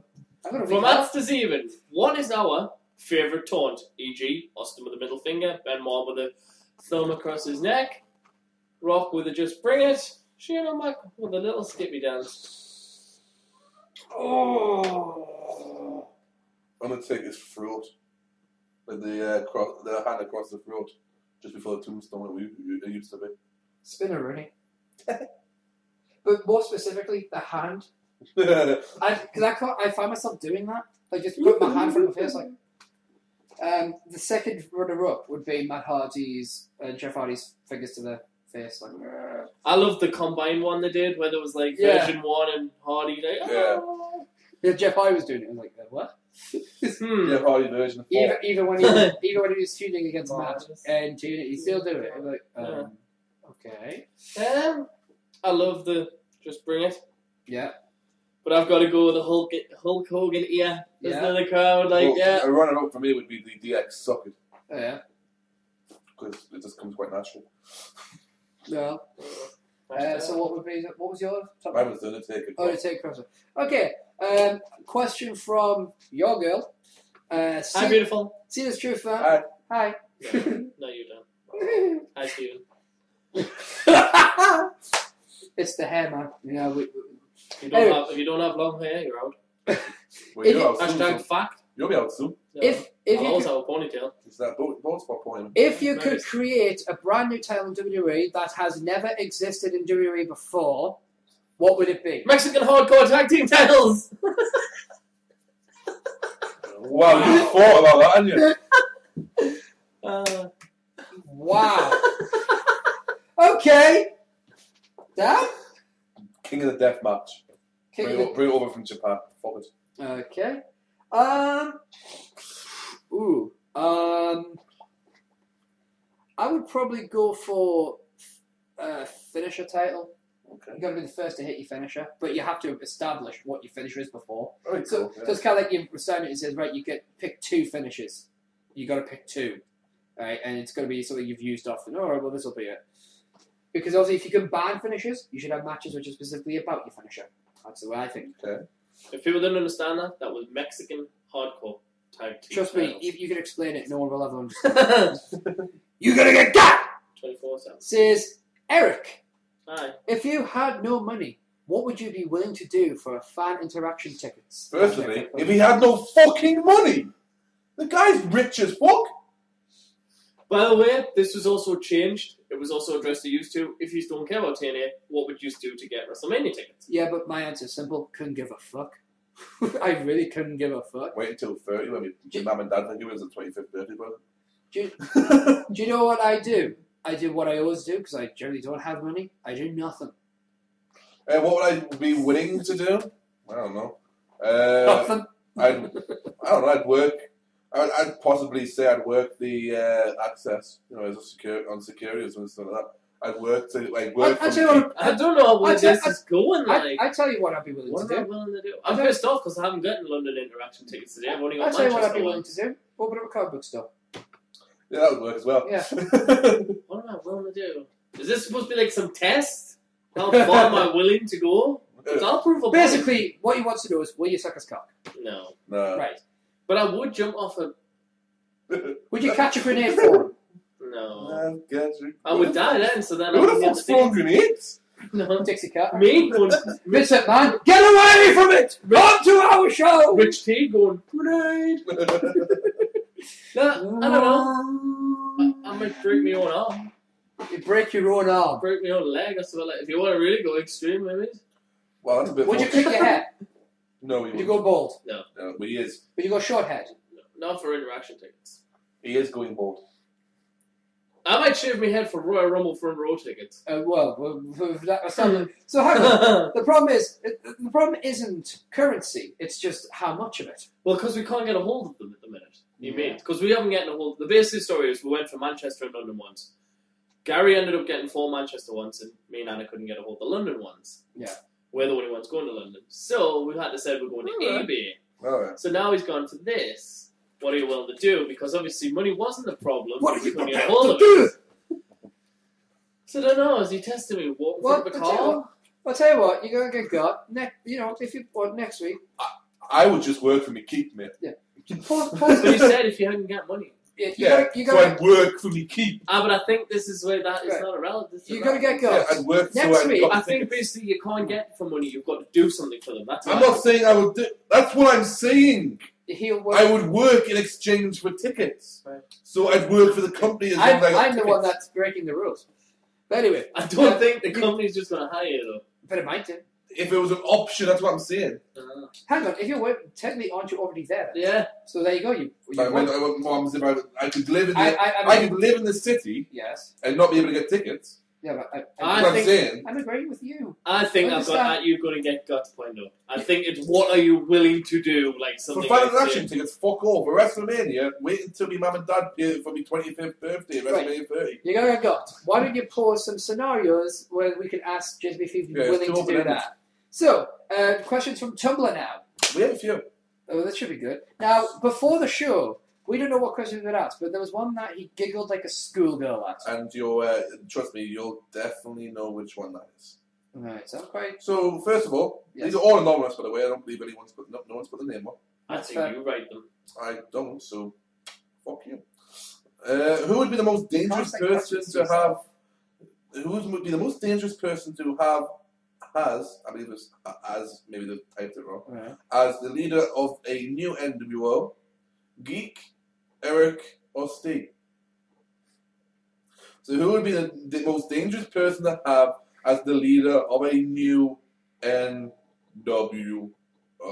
Can- For life, for See. life, for life. So you can recruit your own members. Mhm. Than me.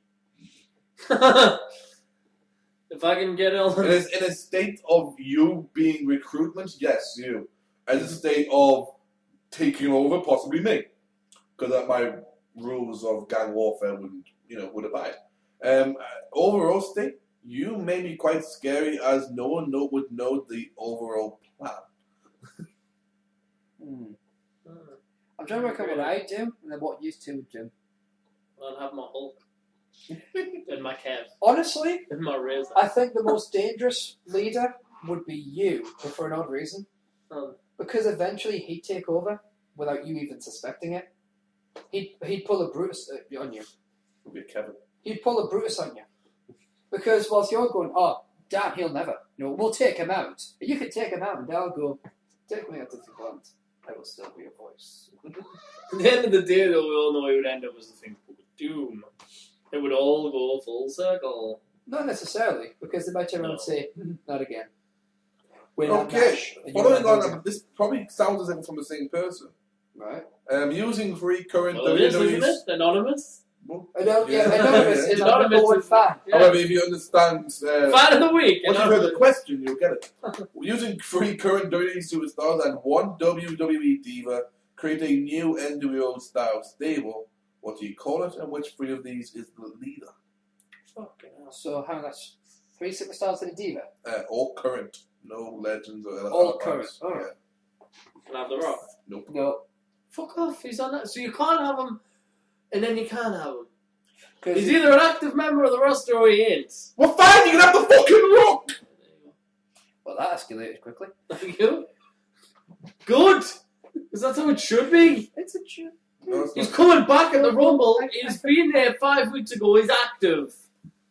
We have an issue because he is technically... Thank you. Use it for the hashtag fantasy. Yeah, you can't use Lesnar, fair enough, but you can use The Rock. You can't change one rule for one thing and then bring it on another. So The Rock would be the leader. Layla would be the diva. He is on the roster. I don't give a fuck. I do. Because he's better than everyone who's there. CM Punk, Tyson Kidd, Drew McIntyre, and Beth Phoenix, and CM Punk's the leader. What would I call it? Revolution. Hashtag copyright. They own the copyright to Revolution. Still. Gimmick infringement. Not the WWE, it wouldn't be. Yeah, you can't gimmick infringement against yourself. Yeah, now, but it's still using it all. So who else would you have? You got 2 more. I know, I'm thinking. I don't know. Jupias? Kane and Big Show? Kano? Undertaker and Kane, they'd be the Rock's bodyguards. With Layla. And the name of it? Attitude. There you go. No, I don't know. The Dead How Man. about WGA? We've got attitude. Dead Man's hand. Surely that would mean the Undertaker was in charge. I would go with Dolph Ziggler and establish that he's the leader. Okay. Kurt Hawkins. Okay. Tensai. Nice one. Tensai keeps Tensai, but we go with the suits and all that jazz. Right?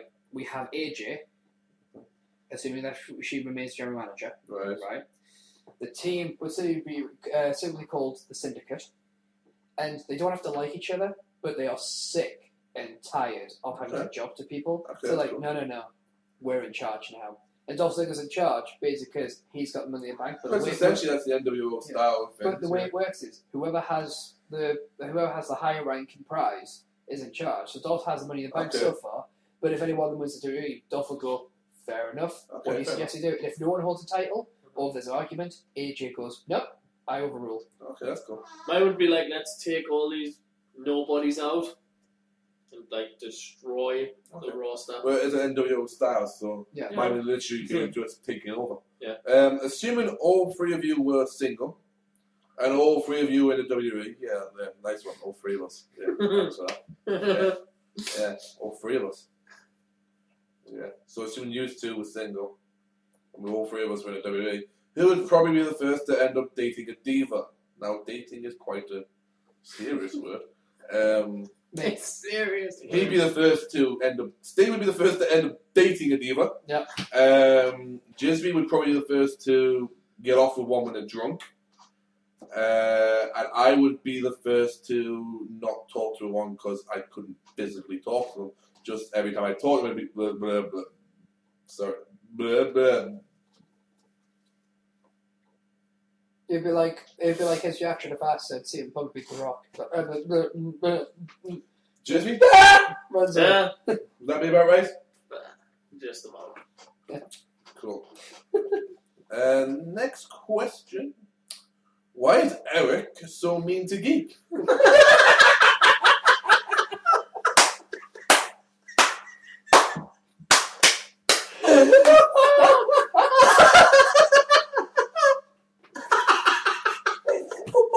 There is a continuation. Okay. Do they not get along behind the scenes, or is it all staged for the show? The same stage, people. I wish we were that professional to stage this. Is it not staged? I can honestly say, I don't know why he means it. We get along fine off the show. Well, most of the time. Most of the time, unless I've had a drink. And Twitter's available. It's definitely not staged. The show isn't staged. And it's not scripted. It's just... we don't agree with each other's opinions. I just don't get it. I don't know why he's so mean to me. I honestly don't. Mean. Define mean. I'm so... Do you really want to fucking launch your list of your sins? I'm sorry, right? But at some point, this person has picked up on you being mean. Yeah. And has taken it upon himself to go to Tumblr and ask why. It only took 21 episodes. Hashtag what? Thank you, and I would like to know who you are. Hashtag one day, maybe? Fuck you. If you could tell me who you are, I would like to talk to you at some point, possibly on a couch, while you listen and take notes. I don't get along with him on the show a lot of the time. It's when most of the time I'm telling him a fact and he won't have it. EJ, Harley Race win the King of the Ring, and they were actually quarter-final matches, semi-final matches, and a final match in the King of the Ring. Guys.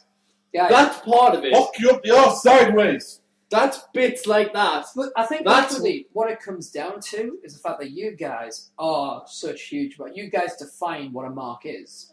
So I am, again, I've said this before, I don't consider myself a true mark. I consider myself more, maybe a part-time mark, or an arc, if you will. You know?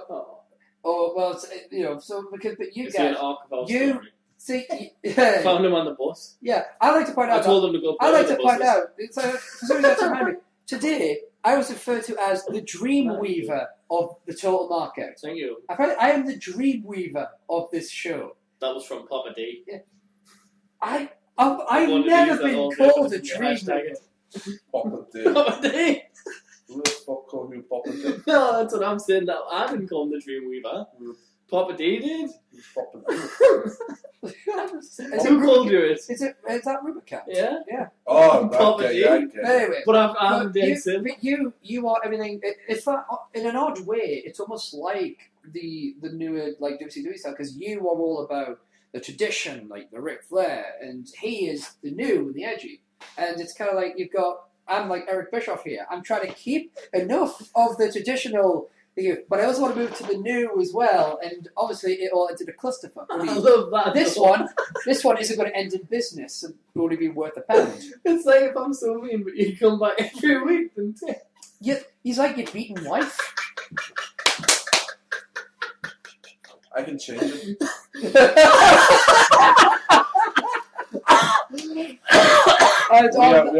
have one more question. Oh man, Adam. Whoa, Hashtag had on.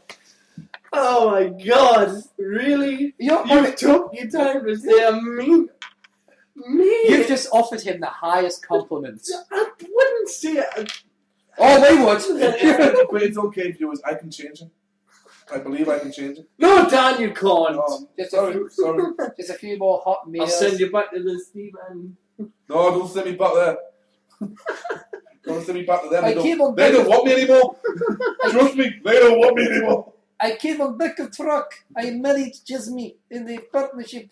But he wanted to send me back to old country. It doesn't like Hulk Hogan. So, that's not good. So, final question.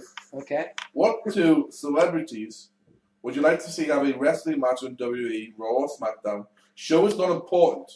Assuming you had 1 year to train these two celebrities, which two wrestlers, brackets, either currently in the WWE or under Legends contract, you sorted, end brackets, would you have trained them, and which WWE talent would train with which celebrity? Right, so therefore, choose 2 celebrities, Mm-hmm. two wrestlers to train them, and two that would actually be in the ring. Can it be any match type? It doesn't say. It just says a wrestler. So hang on. Is that asking right? 2 superstars. They're going to be trained by like. So you got two current talents who are actually going to train them. So that's 1 each. So you'd have a superstar to train them. Yeah. And then who would you have them work with in the ring? And is that somebody's like against each other? No, like The Rock. Before he came back, yes, he didn't train with anyone, but he went in the ring with Kurt Hawkins and I think Trent Beretta, and he got himself back into shape with them 2 in the ring. He trained with Miz and R-Truth before Survivor Series. Well, obviously they got a little style. Didn't have to be WWE celebrities that have been. I'm confused by that. So like Pamela Anderson. Yeah. I see where you're going with this. I'm just saying it doesn't have to be people like. No, it says 2 celebrities. It doesn't say 3 celebrities or whatever. So anyone you want. Yeah, but I'm confused by the question. So basically, any 2 celebrities in the world. And would you have any? And then it's which talent would work with them, like any celebrity. See, to me, I read that as 2 celebrities facing each other, and the wrestlers are training them. Yeah, that's what it is. That's what it is. Then where are you getting the other 2 wrestlers from? Because you got 2 wrestlers training them, and then which talent would you celebrity? Yeah, which talent would actually? Which wrestler? I've read it exactly the same way it's read. No. Yeah, but sometimes you don't describe things properly to some people. Stop it now. No, I'm just saying though, you do. When you read me things, I'm like, what? No, I've just said that. Which talent would train which celebrity? It says that. Which celebrities would you like to say? Yeah, assuming you have one yet trained talent, which 2 wrestlers would you have train them? Which talent would train which celebrities? Which of the 2 would train who? Yeah, that's what it reads like to me. Okay, well, do that then. All right. That's what we just said. Why compromise? We'll answer both. No, just do that one. Because it's the same question. Okay. Look. Wait a minute, Steve. I'll describe right. You have a group of wrestlers over here on Legends contract and yes, Professor. Right? And you have all the celebrities in the world. Yes, Professor. Right? Pick 2 from this column and 2 from this column. Yes, Professor. And put which one there, and another one from there with another one from there. So the wrestlers are wearing the 2 celebrities and then they face each other. It's a question, not football strategy. Right? Probably Jeff now. Okay. Fine. 2 celebrities. Hugh Jackman. As Wolverine. Stop rubbing your nipples. The people want me to rub my nipples! I don't care what they said on There's Twitter. one person and he has issues, clearly. What the fuck is this? We get people telling me to stop telling him to rub his nipples, and people telling you to stop being mean to him. I'm over! Is this the dad revolution? Fuck that shit. That's going to squash now. Hashtag squash. We're going to do a special Total Markout movie. It'll be you and me having a team against him. And like, can these people survive? Can they coexist to take down the evil tyrant down? How can we burn Dan alive without him The noticing? bees! The bees! They're in my eyes! Candyman. Hugh Jackman. And celebrities, so not wrestling celebrities. I could go many ways here, but I won't. Yeah. I'm just thinking, now I'm just thinking to people who's been in the WWE. I'm not. Seth Rollins, a fucking idiot. Seth Green is coming to see, that's what he does to us. He wins the NXT title, he pisses off, and then I bring him back up. Pay your dues and go home.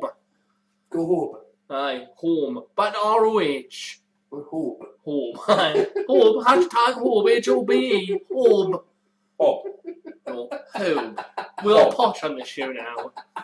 Fucking dick. Squeeze the little hamster. Steve, squeeze the little hamster for the people. Squeeze the little hamster? The little hamster, the little squeaky hamster. Not a real hamster, people. Ow! Hashtag not animal cruelty. I just hit the desk. The little fluffy one. Hashtag talk little hamster. Hashtag talk little hamster. Hashtag gimmicks. How dare you do that to Scarface? That's the last surviving remnant of my Red 5 days. Anyway. But yeah, Hugh Jackman. And, wow, 2 hours, 9 minutes. Hugh Jackman. I don't know why this is what I want. I think it's Hugh Jackman, trained by Dolph Ziggler. I'm here to Hugo Weaving, trained by JDP. Mr. Anderson. Yep. Bang! Or Wolverine in Red Skull. That's what I want. That's what I want. Assuming if you want to say for the second, because in the confusion, if you want to say somebody's accompanying them, just Divas. Just Divas. Yeah, that answers any of my questions. Sorry. Beach Blast Battle Royal Bikini Skin to Win match. I've got mine. With Pamela Anderson. I've got my match. Unless you're ready. No, you go. I'm not ready. Mila Kunis versus Scarlett Johansson with Trish Stratus with Mila Kunis and Lita with Scarlett Jo. This is why the fans like him. Hashtag Castanets. That's for you, Anna. Yeah. You don't need to know. I don't want to know. I know. And you just don't. It's no need. You don't want Is this another one of those gold star lesbian things? No. I explained that on the trampoline. That was weird. Was this as you were choking him out? Or? No, this was before. Or was it after? Before. What's your match, dude? My match. Oh, God. This is so hard. I'm thinking of... That's what he said. I'm thinking of Jews paid in the celebrity world. With special guest AJ as a referee. Yeah, man. I'm fucking awesome. I'm thinking William Roach, a.k.a. Ken Barlow. Ken Barlow. Here we go. What? Don't tell me. It's Dirty Den? No, it'll be Mike Baldwin or something like that. No. Oh. Isn't he dead? Yeah. In character. I thought the actor was alive. No. No, the actor's still alive. And well, no, I'm not going to go with dead people. So it's William Roach. Well, you're not allowed to go with dead people. You're not allowed to go with dead people. No, I'm not even going dead people by character because I want William Roach to play Ken Barlow. Right. Okay, so Ken Barlow. Right, Ken Barlow. So not Roach, Ken Barlow. Right. Versus... Trained by... Rock. Nah, too easy. Bob Orton. He's too randy. So I'm here all day, folks. My match's awesome. There's no denying. Might make it a lumberjill match. Oh, then who's he trained by? I don't know. You're taking fucking 20 minutes No, to make a match? Didn't make us laugh when you said lumberjills. Oh, Candace, you look so weird when you were a lumberjill. It's so weird. It's so weird. Wait. It's so weird. Oh, anyway, hurry up and make the match. Right. It would be William Roach as Ken Barlow versus Adam Woodyard as Ian Beale in a Corey versus EastEnders originals match from episode 1. And they're trained by Ian Beale. Yeah, that's He's trained by Dolph Ziggler. Right. And Ken Barlow is trained by Mick Foley. Because that makes sense. Dude, I can see. Mine was a logical one as well because mine was going by DDP can work with Hugh Jackman because you know are quite similar. Where you've got Hugo Weaving, who's a little bit older, so we've got DDP can help him out there. Because I believe in duping, even in the celebrity world. And I believe in sexy asses. In which case, I could have Letitia Dean, but Miss Piggy. Letitia Dean was Miss Piggy. That's what you could have had. Who was the difference? Fuck off. In a mirror versus mirror match. Fuck off. Letitia's back. I know she is. Miss Piggy, come back! Oh, she's joined the WWE. Do you know how you can tell she's back? Because of the back fat? and with all the And I'm the mean one. you know what, I've enjoyed this hashtag Fan Corner.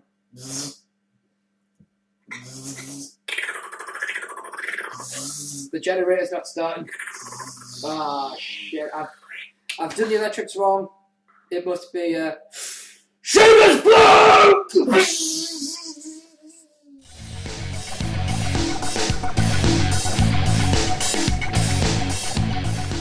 I love that. Anyway, you can follow us on Facebook at facebook.com/Total Marker. You can follow us on Blip if you prefer your episodes to be clicked out to show videos. Hey, And who can blame you? sometimes... Although So we may not be on Blip for very long if any of these shows we go by. Sometimes the videos are so long they're hard to download, so you've got to separate them. So Blip TV /Total Markout, or Shout might not be allowed on there anymore. if you love watching the episodes one video at a time, none of this separating bullshit, then just keep watching on youtube.com/user/TheWandering You can visit us on Tumblr. That is the best place to send us questions if you don't have Twitter. Go to totalmarkout.tumblr.com. Just hit the Ask the Mark something. It actually is the best place to. Yeah. Because nobody sees them but me until on the day. Yeah. Well, the thing is, Or if you have hashtag me. the thing is, if you have Twitter and you want to send us a question to either just one of us, all of us, or if you just want to chat to us, not a problem. Visit us all on Twitter. How? Well, here's how, ladies and gentlemen. You can follow Dan the Geek King Anderson at Geek King. That is G33K_KNG. That is G3K_K_KNG. You can, but don't feel like pressured into it. You can follow me at SteveJones313. That is SteveJones313. And you can follow ErikVanDjismie, who can't cut us off now, at ErikVanDjismie. And remember, the D is silent. Follow. So that is ErikVanDjismie. And the D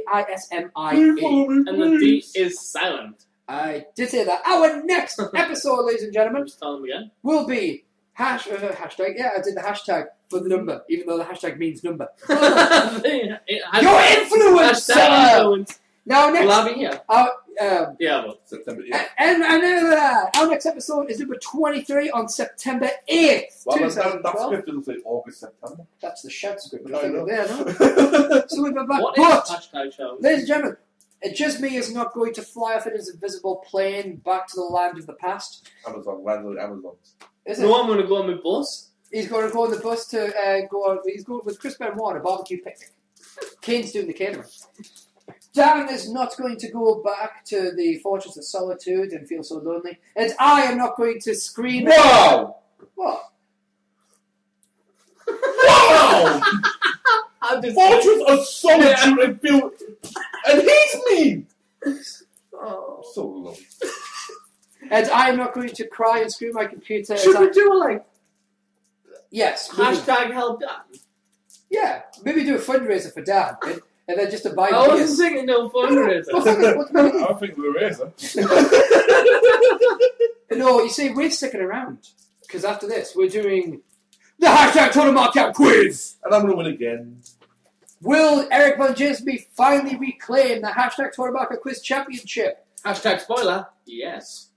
We haven't actually done the quiz yet. Oh, the fucking balls on this kid. Or will Dan retain his title? Find out in the next episode of hashtag Total Markout quiz. But from all of us, it's goodbye from Jismie. Bye. Goodbye from Dan. Peace. Goodbye from me. Bye. And we will see you on next week's exciting episode on the one, the only Hashtag Total Markout.